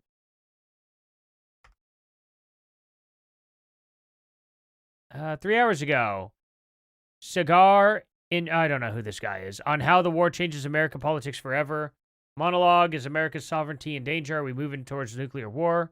Okay. Well, let's check this out a little bit, huh? So in just a second, we're going to talk to Sagar Enjeti, who's one of the smartest and most honest analysts of American politics, we think, about the effect of the war in Iran here in the U.S. on our politics, on our... Is it just me, or does Tucker's eyes always look like this?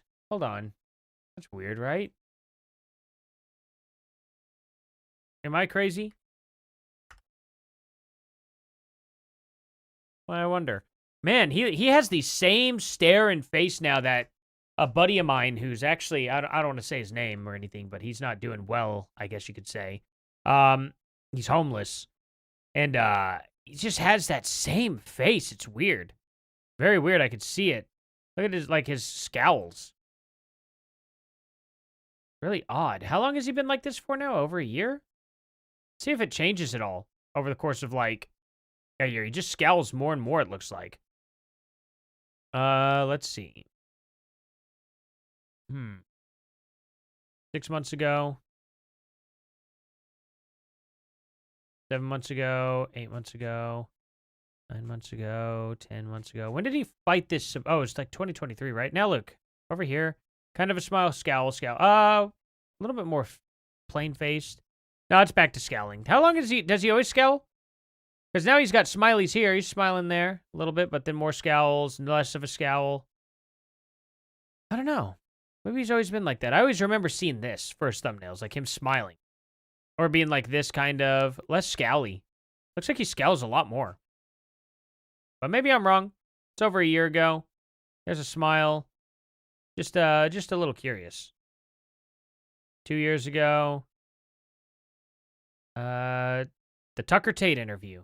It sounds funny. I don't know why. No thumbnails at all for the early ones. Wow. Nice smiles there. No scowly, smiley. A little bit of scowl. Maybe it has scowled the whole time. I don't know. It's odd. Yeah, maybe I just don't know what I'm talking about. Let's watch this here on YouTube. Much better there. Let's see. Sagar and Jetty, who's one of the smartest and most honest analysts of American politics, we think, about the effect of the war in Iran here in the U.S., on our politics, on our economy, on our life. But first, just a couple of quick things, which is no matter what you think of this war, you've got to be rooting for the United States, your country, and particularly for the people fighting this war. It's a cliche to say it, but it's true.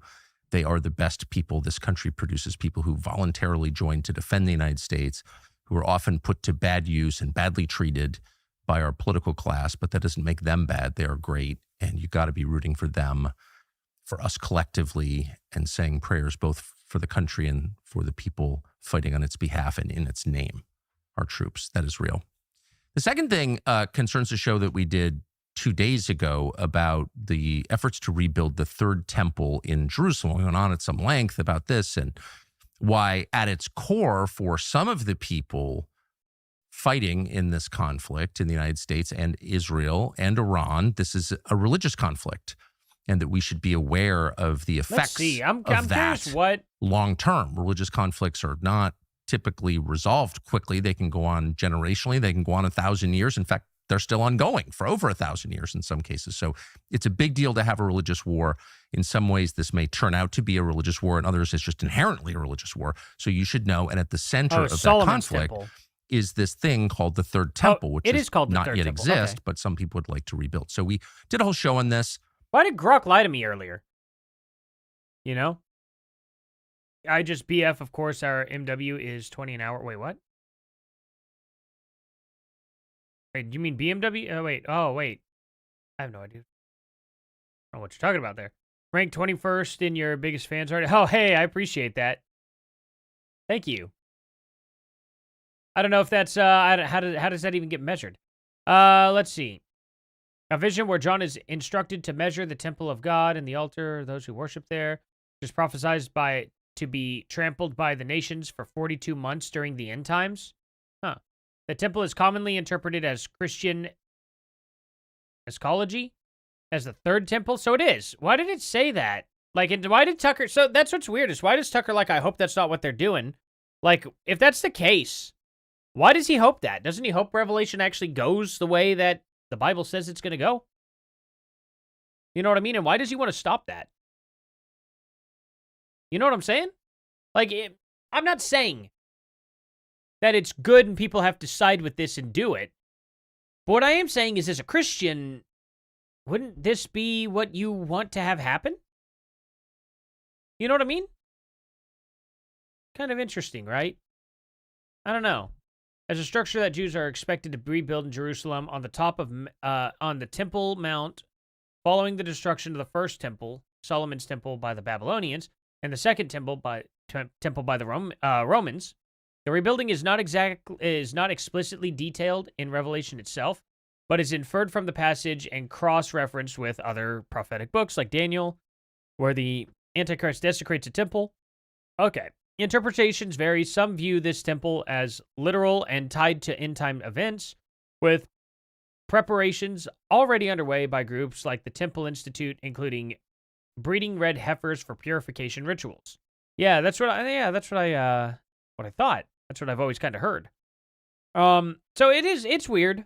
I don't know. I'm just saying, if that's true, why would he be against this if he's a Christian? You know what I mean?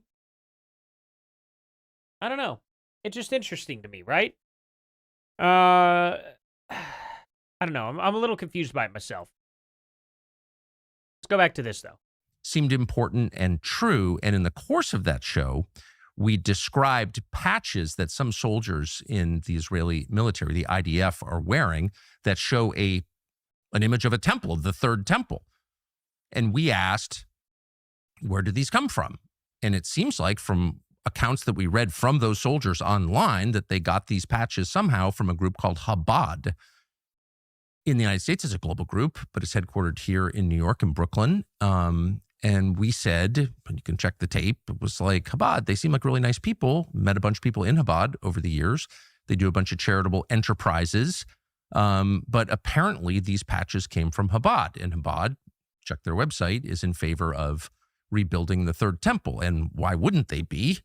They're religious Jews. And the temple is at the center of Judaism as described in the Torah.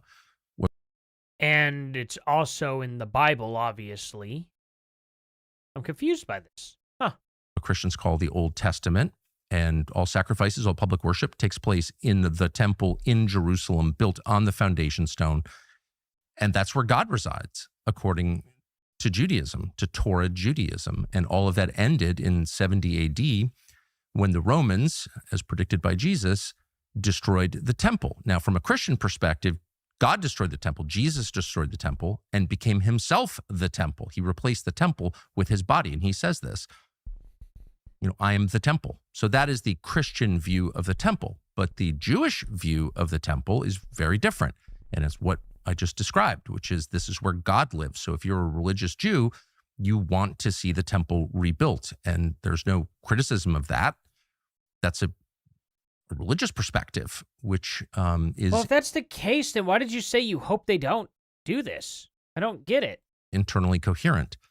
Our only point was, you should know that this is happening and that U.S. taxpayers are paying for it. And apparently these patches came from Chabad. That was the kind of sum total of my observation. Well, not really. You said that they were behind, like, the attack in Iran or whatever. That they were behind, like, a lot. Like, what was your exact accusation? It was like, oh,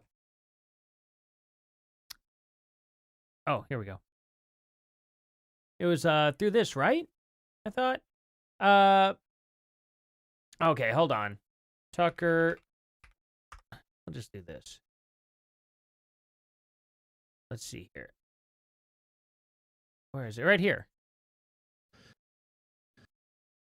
You play it. So how exactly did the IDF, the Israel Defense Forces, a military that the U.S. taxpayer pays for, that lots of wealthy Americans send money to friends of the IDF, how did all these guys wind up wearing patches suggesting the point of this war was the destruction of one of the holiest places in Islam and the rebuilding of a temple that is totally anathema to Christianity? Like, how did this happen?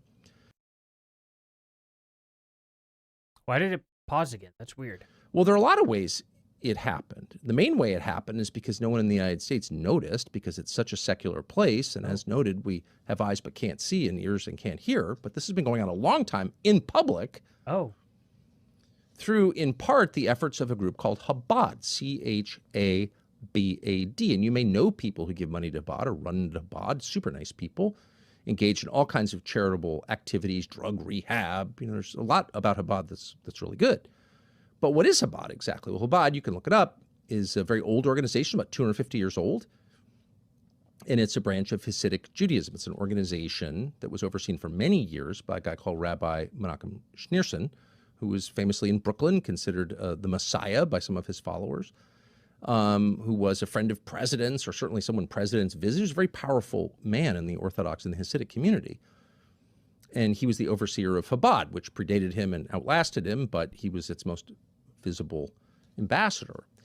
And Chabad has been pushing in a pretty subtle way, unless you look carefully, for the reconstruction. Okay. Well, I mean, he definitely straight up implied it, right? And then he said that he was just observing that they had patches. He kind of really walked his little attitude there back, right? Isn't that a little odd? Do you think that's just a little strange? I don't know. I think it's a little strange. About Chabad. Well, the next morning... Hey, actually, real quick, guys, I have to make a quick phone call because my buddy is fixing to get slammed by a tornado. Let me make sure he's doing okay. I'll be right back. Let me just mute this real quick. Sorry, guys. I'll be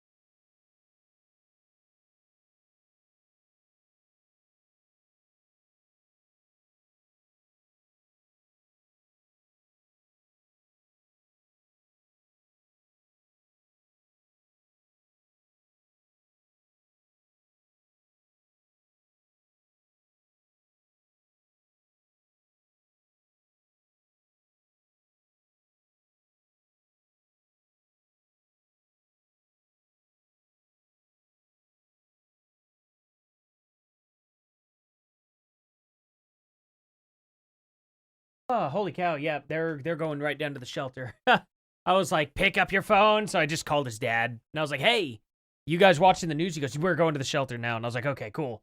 Cool. That is not good. That's pretty close. Oh, that's going to go right on him. Oh, man. Tonight's a bad night, guys. I'm sorry. I don't mean to keep interrupting the stream. We just have tornadoes everywhere right now.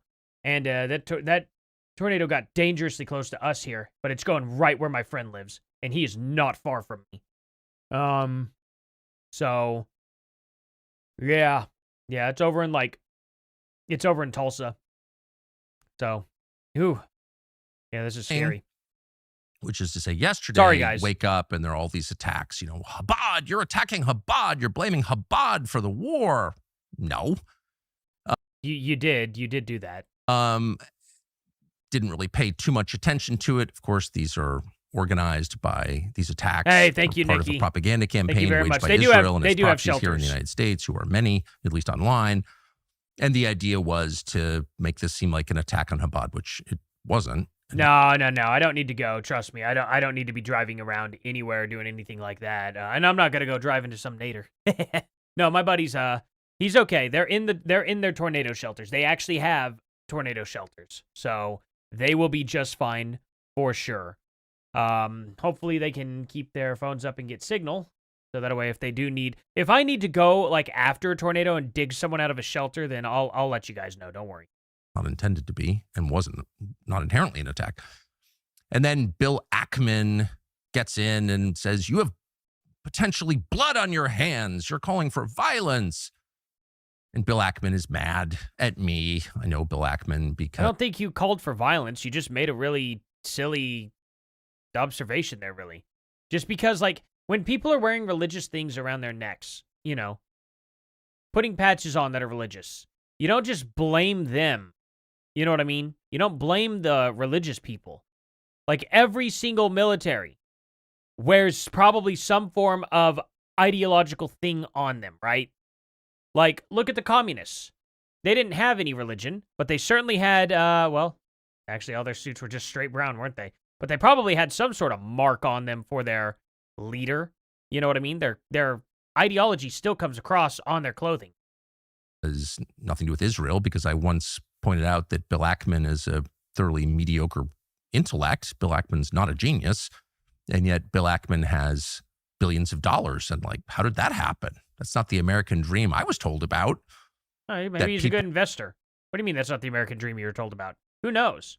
What was he given the money? Like, this is the problem with him, Candace Owens, and all that. It's just like, oh, he has a lot of money. How? And it's like, I don't have to speculate how you got all your money until you literally were selling out to Qatar. Physically, we see that you got paid by Qatar. We see that you literally got land and all that stuff. All the land and the mansion from Qatar. So we don't have to question that. But why do you question people? You know what I mean? It's just crazy. Like, I am playing the video. I'm not gonna play somebody's full video. I have to do commentary. Why do I have to tell this to people every time? Like, do you all not watch streams ever? Am I the first stream that a lot of these people like end up watching? First stream ever? I can't just play somebody's full video without talking over it, pausing it, talking to you guys, stuff like that. That's the whole point. Otherwise, if you want to watch the full video to this, you know, the full video, it's on his channel. Like, that's his video. He would appreciate it if you watched this probably all the way nonstop as well. You guys can do that. Anybody can do that. Okay? I have to talk over the video. People with very little talent, and I'm probably not going to show the full thing either. In our country. I don't How know. does that work? What American dream are you living? How did you do that? Same with Jeffrey Epstein. Guy's like not very bright. It's very obvious from his texts and emails, but he wound up with $1 billion and his own island. Where did the money come from? How does this economic system work, actually? Can I get in on this? And I made that point about Bill Ackman because anyone who knows Bill Ackman knows, you know, not a genius, not like a moron or anything, but clearly not a brilliant person at all. Man, you really, he's really, really bitter. And yet he is so rich. So that's his grudge. Understandable. People don't like it when you point that out. No one's ever answered the question, by the way, how did he get rich? But whatever. Anyway, he's mad. And so he accuses me of stoking I appreciate that, violence Kelly. or something, and I just completely ignore it. Yeah, it's copyright, But guys. then I get 2 phone calls. Like, I can't just play the full video. It's impossible. Like, to play through his whole video and not talk over it or put any commentary on it would literally just get the entire stream, like, taken down. Like, I have to give my opinions, and I want to give my opinions. I don't want to just play his video and that be it. I don't want to steal people's content. I want to add something to it, too. It's not just a legal thing. It's also a moral thing. I'm not going to just steal somebody's video and be like, I'm going to make all this stream and all this money and all this publicity and get myself a bunch of subscribers by just ripping your video. Like, that's not a nice thing to do. Even if I don't like the person, I'm still not going to do that to them. It's not morally okay to do that. That's stealing. From friends of mine, people I know and have known a long time, who are involved with Chabad, both good guys, and both have kids at Chabad schools. And the first calls and says, people are really upset that you're calling for violence against Chabad. Oh. And I said, well, I'm not calling for violence against anybody, including Chabad. And I would never do that, ever. I totally reject that. And so that didn't happen. And he said, well, it'd be very helpful if you would issue a statement disavowing violence. And I said, well, gosh, I mean, I've done like 100 shows on that. I hope my life is an ongoing disavowal of violence against innocents. And I will continue to say that because I sincerely mean it from the bottom of my heart. It's my religion. So yes, I mean it. And then just to be kind of mean, I said, I will issue a statement disavowing violence against innocents in tandem with Chabad's statement disavowing violence against innocents. Oh, so they have to do it first. Right. So you'll only, I could do it right now. I disavow all violence against any innocent person. I don't have to wait for anybody. I genuinely don't have to. I don't have to make it contingent on anything else. I absolutely will never, ever, ever condone any type of violence in any way, shape, or form on any innocent person whatsoever. Period. Why did you have to make a contingency? I'm so confused by that. Like, that was a very piss poor thought. Very, very piss poor thought. Very piss poor thing to say. I don't know. What do you guys think about that? According to Chabad, the third temple ushers in the arrival of the Messiah, universal peace, and God becomes visible. Good stuff. Tucker's being hateful. Yeah, I mean, according to the Bible, though, that's not the way it goes down. And the Jews that do that are, I don't know if they're considered bad or not. I don't know. I genuinely don't. I know the temple gets desecrated, though. So I'll have to read that part. So it happens very differently for us, and that ushers in the Antichrist. But the Jews obviously have a different perspective on it. So obviously they think they're doing nothing but good. And they're not exactly, I don't know. I don't think they're killing any innocents to do this. You know what I mean? I've never been shown any evidence of that. I mean, obviously I would be against it if they were, right? To kill innocents. Because you can always rebuild your temple without having to do that, right? Does it have to be on a specific piece of property, though? And I don't know. I haven't seen anything about that. You know what I mean? Knowing, of course, Chabad does not disavow violence against innocents. Of course, Gaza. Hey, Jennifer, thank you for coming from New Zealand there. They don't believe that. I think, Hello, I would Jim. be surprised if Chabad issued a statement disavowing all violence against all innocents. And of course, if they do, I will, join them for dinner to celebrate because and I will praise them for doing that. And anyone who does that will get praise from me, heartfelt. But I doubt they're going to do that. And then I get a call from another friend of mine, like an actual friend of mine, saying, I don't mean to bother you, but I've got kids and they're closing the school because of your calls for violence. And I thought, oh my gosh, now I'm upset because I never thought he actually called for violence, though. Seems like both sides really overreacted to the statements, I think Tucker really overreacted by saying that it was Chabad, behind a lot of this. But at the same time, I also feel like everybody saying that he's calling for violence is also overreacting. I mean, it's just silly. Everybody's so sensational these days. Nobody has any type of calm. Nobody has any type of chill anymore, do they?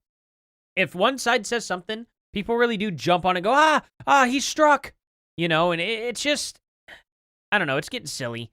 It's getting really, really silly. In this climate, we need to calm down. We're not in the Middle East. We are in the United States. We need to calm down a bit. We got to trust that Donald Trump is doing the right thing. because he has done nothing to wrong us yet. Nothing. There are no boots on the ground. There are no, there's no long-term war that has started up in Iran, at least yet. At least give Donald Trump the opportunity to screw this up. You know what I mean? At a bare minimum. Yeah, prophecy is very tricky. Oh, absolutely. It's not going to happen exactly the way we think it's going to happen. That's for sure. If it happens, right? Of course. I believe it's going to happen. But I'm just saying, at the end of the day, I'm always accepting that I could be wrong about anything because I don't know. I just don't know. I don't have that kind of info. Nobody else does either. So it's just one of those things that we just got to be very, very careful. We got to really just pay attention to what's going on around us. You want to admit he has TDS? I think he does have a bit of TDS. Oh, no, I don't know. I think he's just got a bit of took some Qatari money syndrome. You know what I mean? Don't want to add Confirm at all, oof. even inadvertently, to an environment where people are afraid or feel like they're going to get hurt. And so I guess what I would say is, of course, I'm totally opposed to violence against innocents again.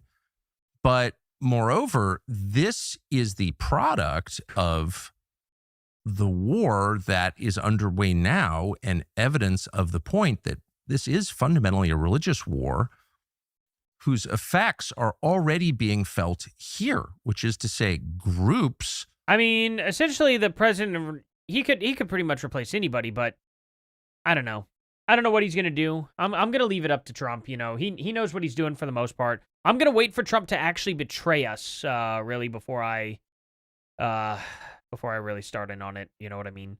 I mean, there's some things that I don't agree that Trump has been doing, but I mean, at the same time, he's proven me wrong in the past. I'm not going to put it past him. You know what I mean? This attack on Iran is a modern-day Pearl Harbor. We are Japan this time. This is my concern. I don't know about that, though. I don't know. Because Trump told them and gave them a deadline. This is just the thing, and I think a lot of people are missing this information. Trump told them, work out a nuclear deal with us, or else you will surely die. He had told them and told them and told them and told them, and they said, no, we're not going to do it. And then so Trump delivered him a missile instead. He was warned several times that was going to happen. Several times. We gave them the warning that we would do it to him whenever we literally destroyed their nuclear facilities with bunker busters. Well, they decided they were going to start rebuilding. So there's that. Why do you believe Trump's betrayed us, though? What has he done that actually betrayed us? I'm just curious. Because Trump has said he's been very, very consistent since 2013 about Iran. Very consistent. Even Charlie Kirk agreed with Trump on the issue. You know what I mean? I don't know. Now, you don't have to agree with Charlie Kirk. I'm just saying, in that sense, that's, we've had an understanding of what's been going on for a while. The nukes were always an excuse for who, though? Are in fear of other groups. American groups are in fear of each other. And that is absolutely a tragedy. And we should all oppose that. And at the center of it are the most innocent of all, which are kids who are being told by adults. Let's go into, are we moving to nuclear war? We don't have the ground force necessary. I don't think Americans would voluntarily participate in it. I just don't think we can do that. It would require weapons of mass destruction. It would require presumably nuclear weapons in order. Well, I mean, I don't blame people necessarily for being anti-Israel if they were able to prove everything that they're talking about, right?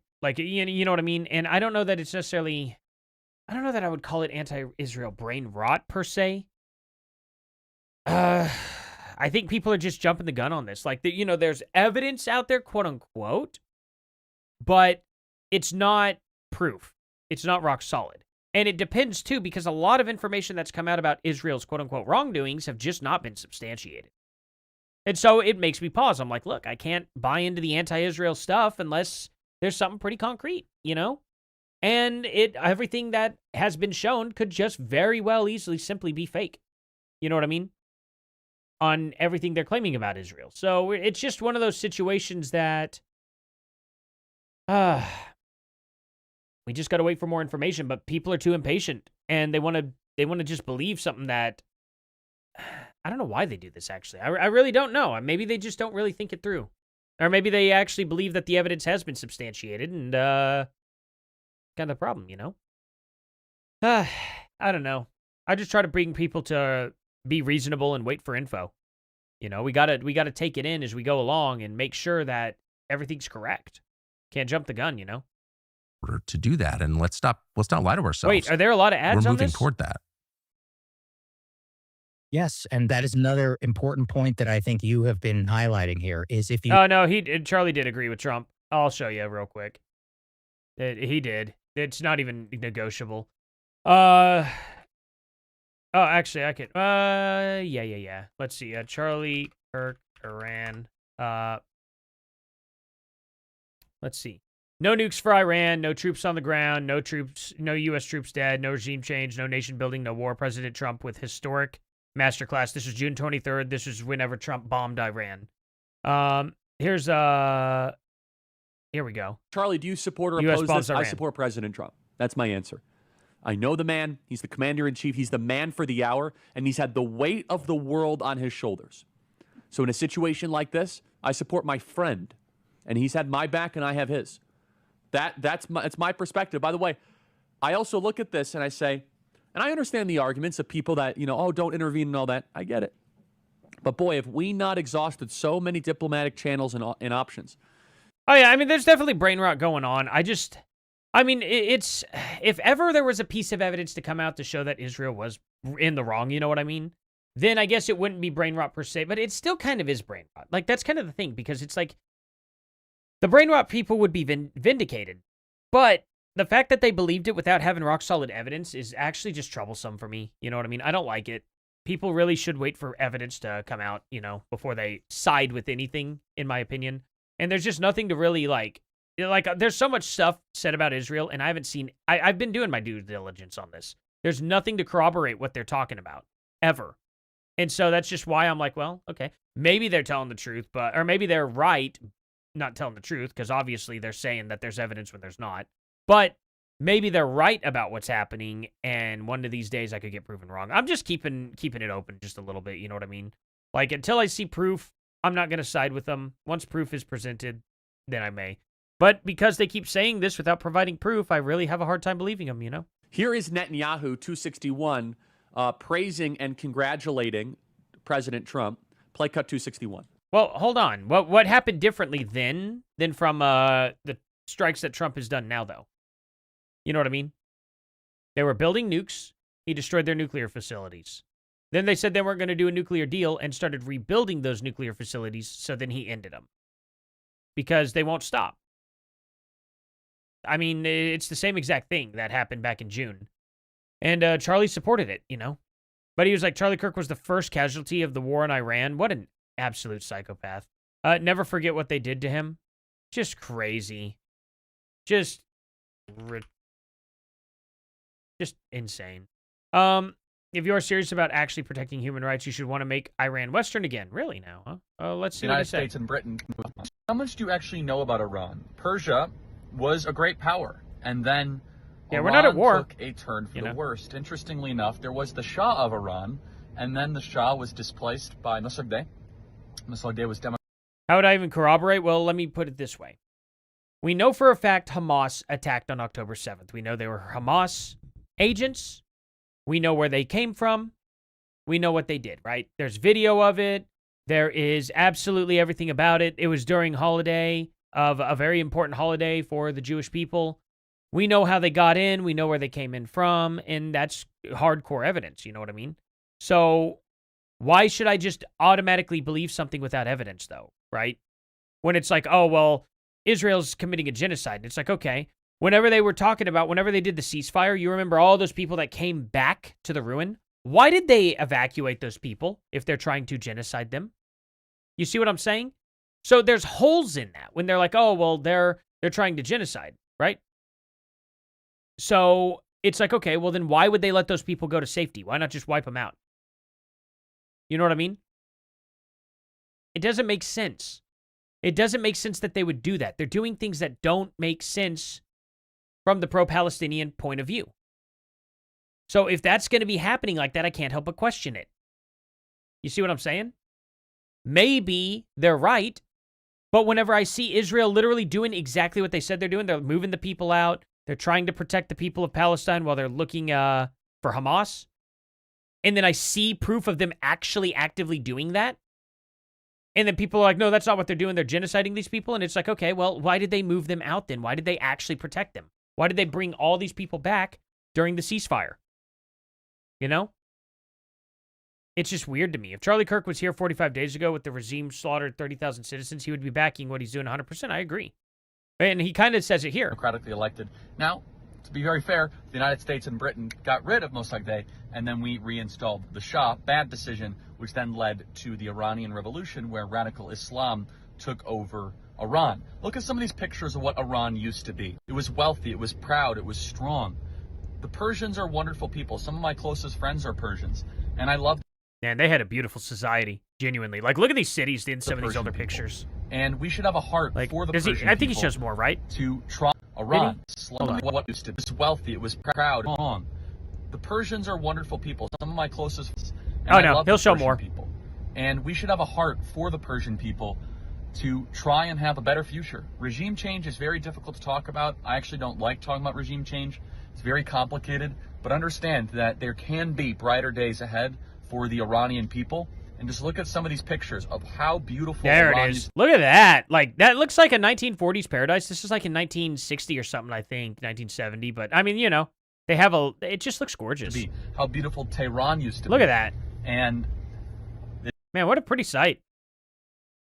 That's crazy. It's very easy to kind of sit in your Western armchair and be like, oh, Israel's terrible. Well, you're able to enjoy free speech rights and a lot of rights here in the West that Iran used to have.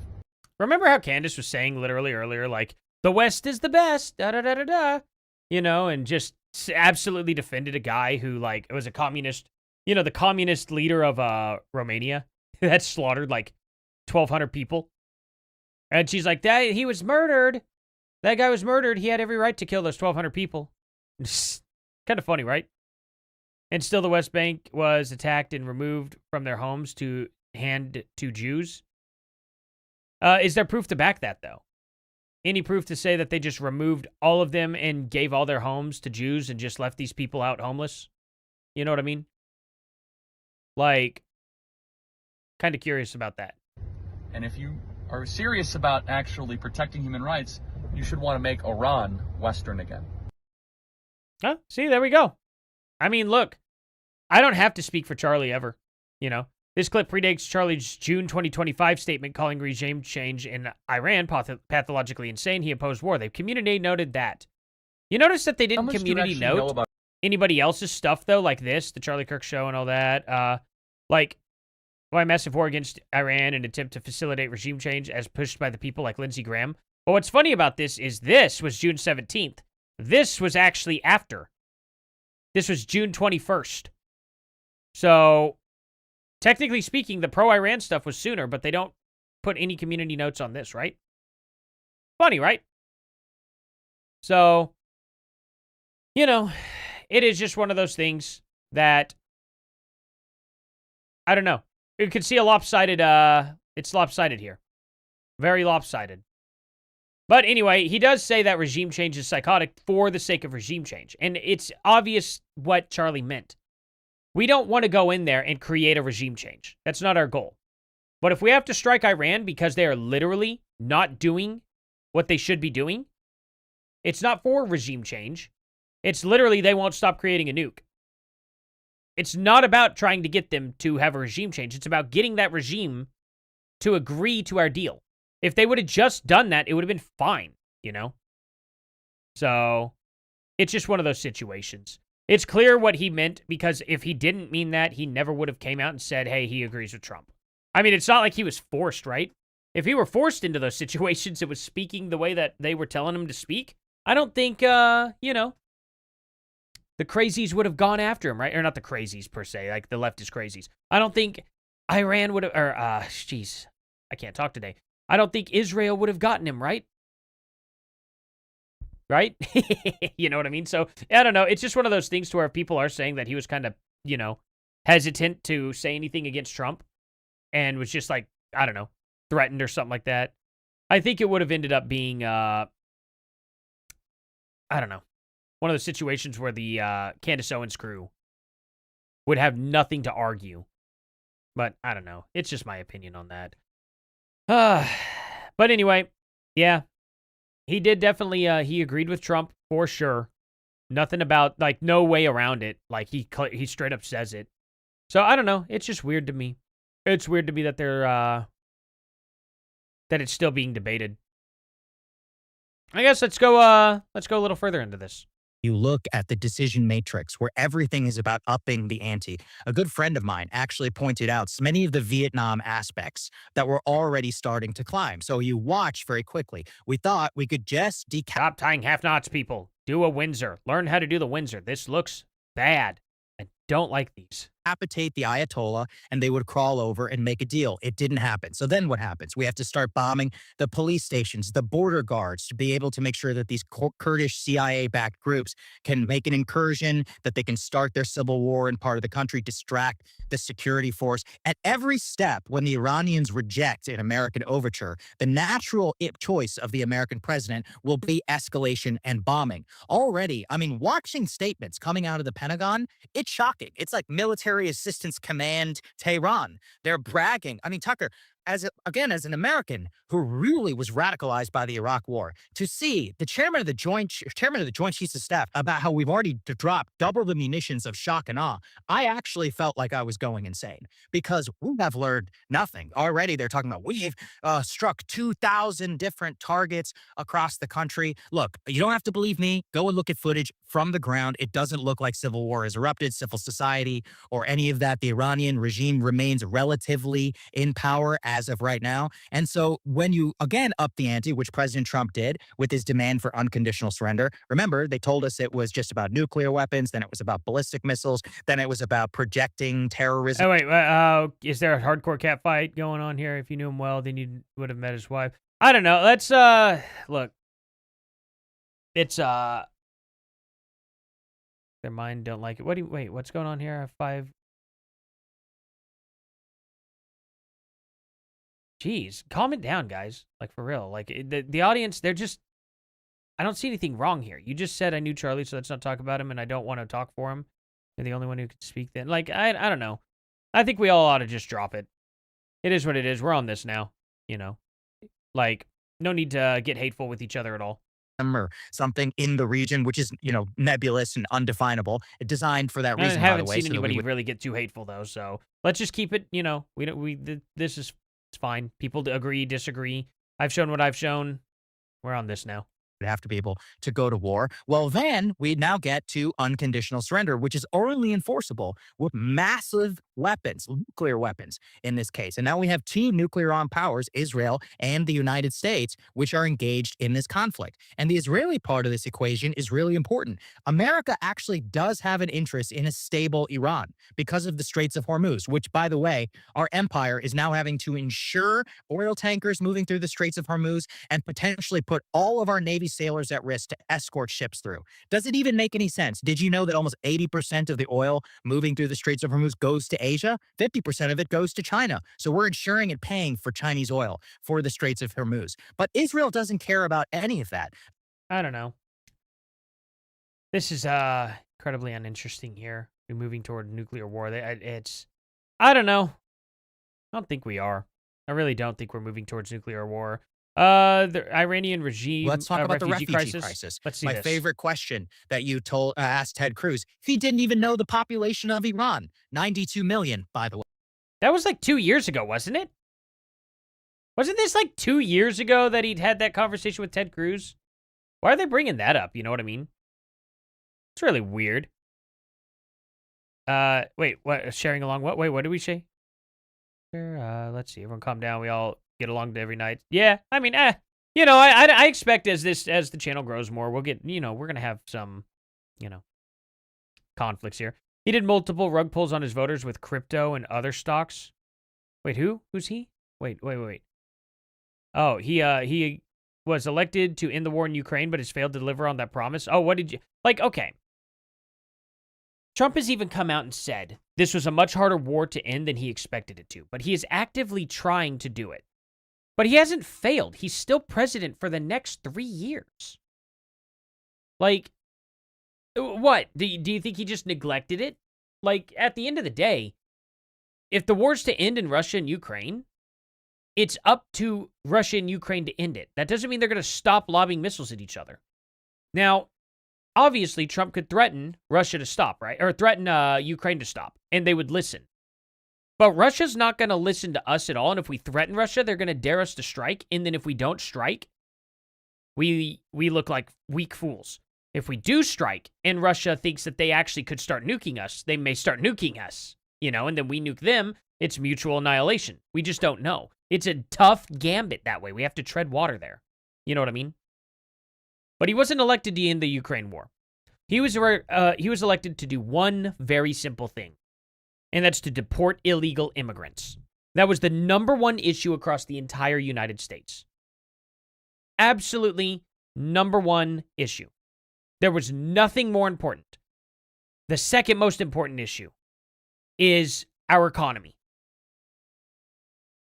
Those two things are the most important thing. It doesn't matter what else happens in the United States.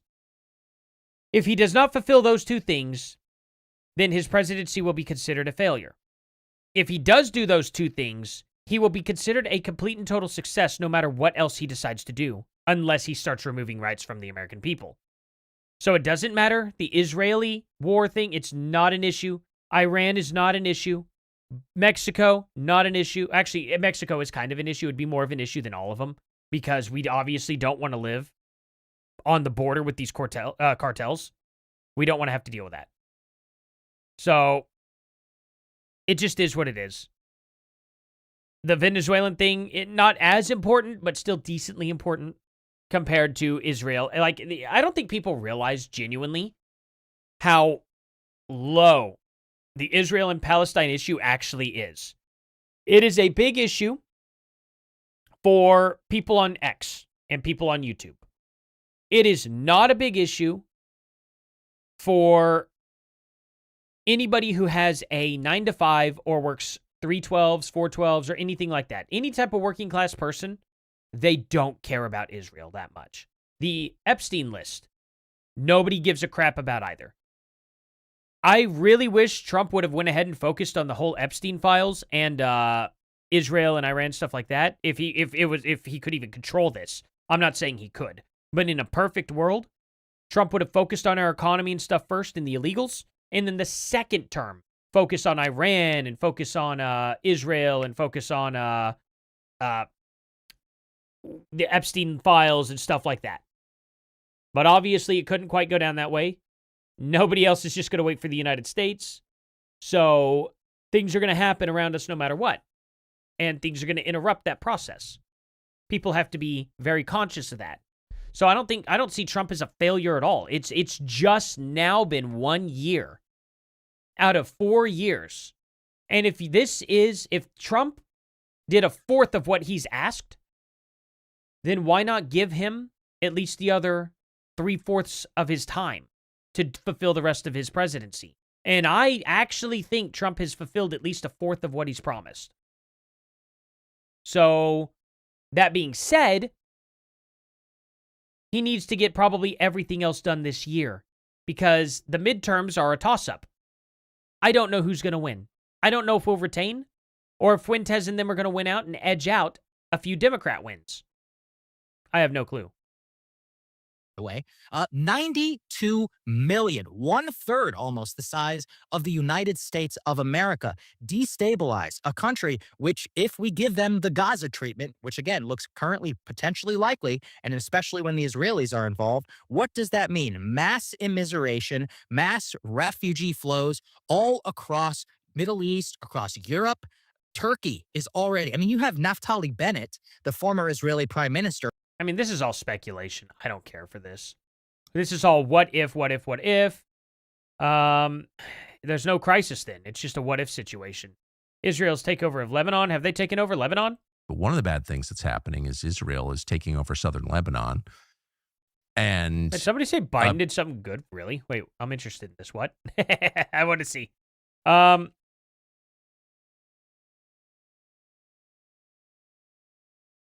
Biden do good. Give Trump a bit of time. Definitely an online thing. I don't know. Trump's fixing Biden's best, that's for sure. More aggressively oppressing the West Bank and making moves in Syria. How can Israel spare the military capacity, the men's and armament, in the middle of this massive war with Iran to take over southern Lebanon? And why are we allowing that? Yeah, that's a great question. Who do you think sells them the weapons and staffs their intelligence and basically supports their entire nation state and military? It's us. And that's the reason. They could never have struck Tehran like this on their own, by their own admission. That's why they always needed the United States. I mean, Bibi, for once, said the most honest thing of his entire life. It's been my dream to go after Iran for 40 years. 40 years, it's been a dream. And so-called, you have Republican senators on our national... Yeah, but it's not... Israel and Iran's not that important to the average American, though. That's what I'm trying to say. Like, the average American does not care. They don't. The vast amount of people that are of working class do not give a crap at all about anything going on in the Middle East whatsoever. They care about putting food on their kids' table. You know what I mean? That's all they really care about. So, unless Trump is hard focused on that, the midterms could be a toss-up. You know what I mean? He really needs to hard focus on this economy before the midterms happen.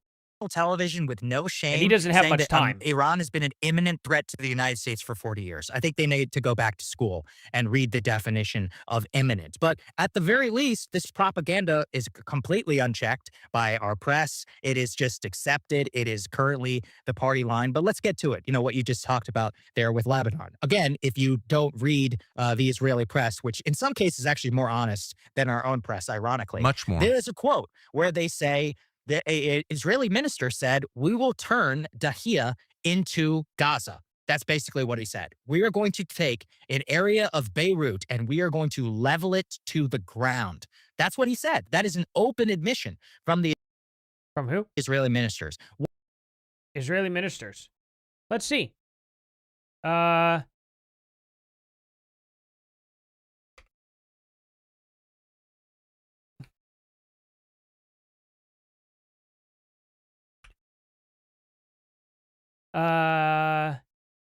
How do I spell Beirut? Dang it.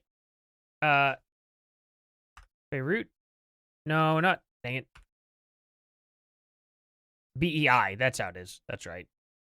So I know some people. No, I don't know personally people there, but I know of people. I probably can't say too much about that actually over in Beirut. Man, I wish I could tell you a lot of cool stuff, guys. There's a couple of things. But it would put some, it would, I can't even probably say that, can I? There's important reasons why. But one of these days, I hope that I could be able to tell y'all. Because it'll blow some minds about some stuff. And actually, I'm hoping to get some, like, information for y'all. One of these days. Oh, actually, one of these days soon, hopefully. About some crazy stuff. Oh, come on, quick answer here. Yes, at least one Israeli minister has made statement threatening severe destruction in parts of Beirut, specifically compared it to the devastation in Gaza. So they said ministers, but then it turned out to only be one. See what I mean? Whenever that's like exaggerated. Oh, there were several ministers that ended up saying this thing, and it turned out to be one dude, and he's probably a radical. As if they don't have, like, we have radicals here in the United States. It's funny, because I want y'all to think for a second. A politician, a minister, whatever they are, says something crazy in Israel. If Joe Biden said something like this, would they be like, oh, look at the United States, this is what they actually believe? It's like, no. No. Would you guys say, yes, that's what the United States believe is anything anything stupid Biden would say? You know what I mean? Like, that's just, it's pretty simple, you know? Now, Israeli finance minister. Oh, it's the Israeli finance minister. Yeah, that guy really, like, is paying the shekels to the military there and getting them to do whatever he wants, right? Bezalel Smotrich? I don't know. A far-right member of the government stated on March 5th or 6th, 2026, based on recent reports that Beirut's southern suburbs, a Hezbollah stronghold, would soon resemble Canyon. Okay. One guy. Let's wait for it to happen. You know what I mean? Like, what else are we going to do? Are we going to stop him? You know, we could defund him right now. I don't think it would stop him. You know what I mean? Something tells me it wouldn't, but I understand people being wary. But it's one guy. It's one dude. You know what I mean? think we're jumping the gun just a little bit, in my opinion. Oh, man. No, live on TikTok and X, absolutely. Hey, well, what you can see already with the belligerence in all of these so different. they're just basing it off this one minister. Like, that's what I mean. Like, it's fear-mongering, fear-mongering, fear-mongering. One dude out of, like, how many people? How many people genuinely, like, are in the, like, actually, let me see. How many, like, I can just ask this question. How many ministers are there? Oh, I put the... Oh, come on. I am not paying attention well enough today, guys. What is wrong with me? Quick answer. Yeah. Pretty much. Well, I mean, that depends. So that is probably true because Israel is a pretty blue area, actually. They're a lot more left-wing than the average American. Shockingly. A lot of people in government, that is. Not talking about the people of Iran, good lord. The people of Israel themselves. I'm talking about their government is also pretty heavily left-wing infiltrated in a lot of parts. That's at least what I've been told by a lot of people. But now all of a sudden it's, according to a lot of the people who used to parrot that, it's not that anymore at all. But, you know, still. The current Israeli government, the 37th government led by Prime Minister Benjamin Netanyahu, formed in December. Okay, it's got 25 ministers. So literally, we have a 1 in 25 chance right now of Beirut getting bombed. Probably less than that, seeing that it's the finance. But hey, you know what? Money talks, right? I don't know, guys. That's literally like saying, like, a member, like 5 members of our Senate want us to, I don't know, go and attack Somalia. We're just going to go blow Somalia off the face of the earth. Does that mean it's going to happen? And do they speak for the majority of the American people? Or we're going to bomb somewhere in Canada. Know what I mean? Like, whatever a 1 in 25% of our Senate would look like. This is the same thing. I don't know why Tucker Carlson and this dude here, they're just fear-mongering. You know what I mean? Like, at least wait for, like, a majority of the ministers to say it or something, right? If you start seeing consensus, oh, weird, I thought I heard a siren for a second there. It's like, I don't know, if they all get the same consensus, not consensus, if a majority of them start talking about that, I would understand. You know, but this is 1 in 25. I don't know. I found it to be very, very silly. Let's see what, is Paramount Tactical still on here? How about this? So he is still live. Don't even agree on anything. I am going to have to hop off here because I'm going to have to call, yeah, that tornado is on him. So I'm going to have to, like, actually pay attention to that too. It is directly on him. That's wild. Wow. That's crazy. But also, I have to get ready for my little girl's birthday party tomorrow. So we're going to have some fun with that. Tonight has to be kind of a shorter night for sure. I genuinely appreciate y'all being here. I actually thought that phone call, I genuinely thought this would be a lot longer of a video. I'm sorry about that, guys. I should have just worked a video in over it and instead of streaming it. But I hope we had fun tonight, though. We had a little bit more of an intimate stream. I genuinely enjoyed my time with you guys tonight. You know what I mean? Y'all are awesome. Y'all are genuinely nice, and it's just been a good time. And I know things got a little tiffy there in the chat. That wasn't that big of a deal. You guys, I used to watch blood sports, guys. You know, y'all remember Tonka Saw and Andy Worski and all them? Things would get heated. Styx Hexenhammer and Richard Spencer debating, stuff like that. Yeah, crazy, crazy times, you know? Crazy times. So don't worry. I can handle it. You know, I've really got my channel up to a different standard, you know, a lot more family friendly. But that doesn't mean that, you know, I don't understand from that perspective. Used to get down and dirty all the time. It's no big deal. So, oh, thank you all so much. My little girl's finally turning 4. My youngest. I don't know where the time went. I have no idea where the time went at all. It's crazy how fast it's been happening. OMG, Wombat, mommy, hi mom, followed by yelling at me. Fast assault, threw it at my face, followed theirs. Oh yeah, that reminds me of some Some Tourette's guy stuff. Good times. Oh, man. But thank you all so much for being here. I hope this stream was somewhat entertaining. This was kind of a deader stream today. I expected a lot more news, a lot more updates with Iran. White House video mixes Call of Duty clips with Iran strike footage. Why are we doing this? Come on. Like, just crazy. Hey, White House, please remove this Tropic Thunder clip. We never gave you permission to have no interest in being a part of your propaganda machine. War is not a movie. Oh, this is not confusing. Missile facilities and leadership like Tehran and Ifsan, a mixed explosion footage with action clips from Tropic Thunder, Top Gun Maverick, and others captioned Justice the American. Oh, this is just, obviously this is a meme though. This is what they're talking about? Wake up, Daddy's home. What is this? Strength and honor. Strength and honor. What will you do? Yeah, I'm sure they thought this was a guy invading Iran too, right? Without freedom. Mavericks inbound.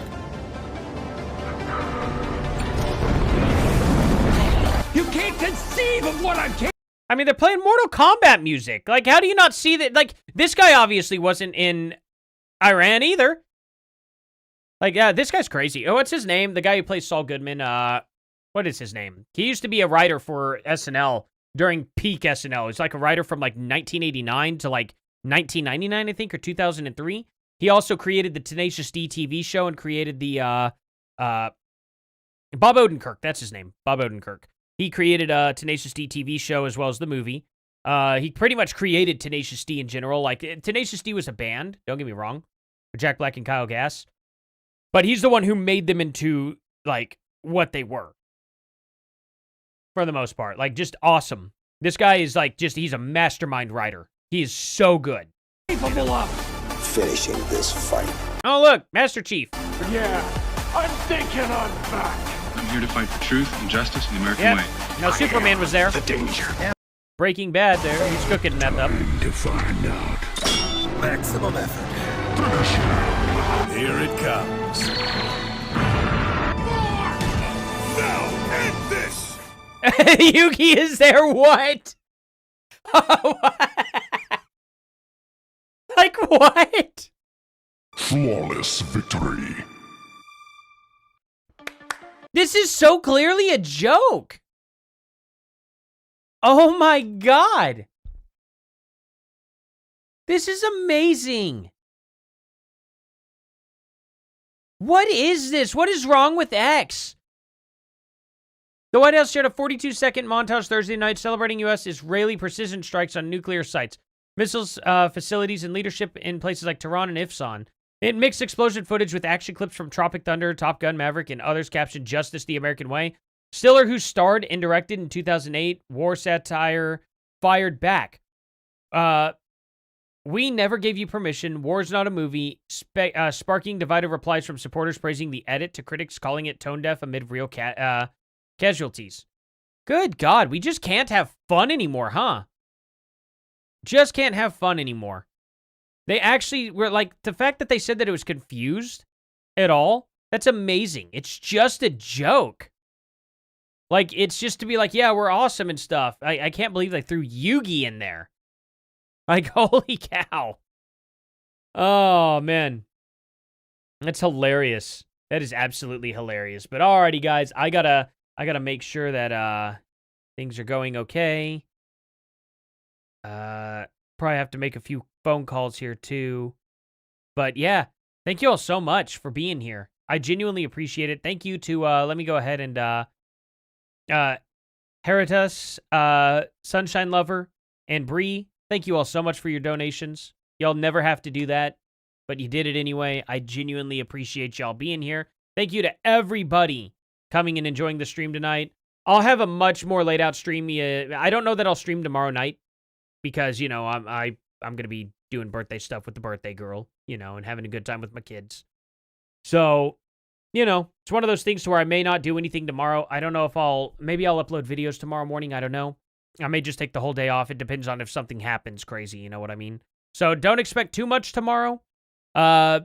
Everything starts right back up again, probably Sunday. I won't stream Sunday, Monday, or Tuesday because, you know, the wife works and I got to watch the kids all day and then I go into work that night. So Wednesday, Thursday, Friday, Saturday is typically what I'm going to be doing.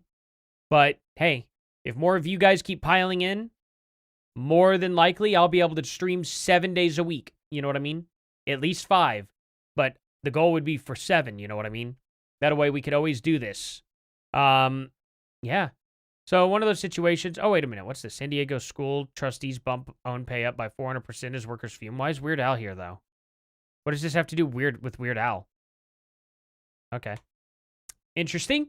But alrighty, guys. Thank you all so much for being here. And, yeah. I will see you guys here in the next one. Later. Oh. Really? Why does this happen? Weird.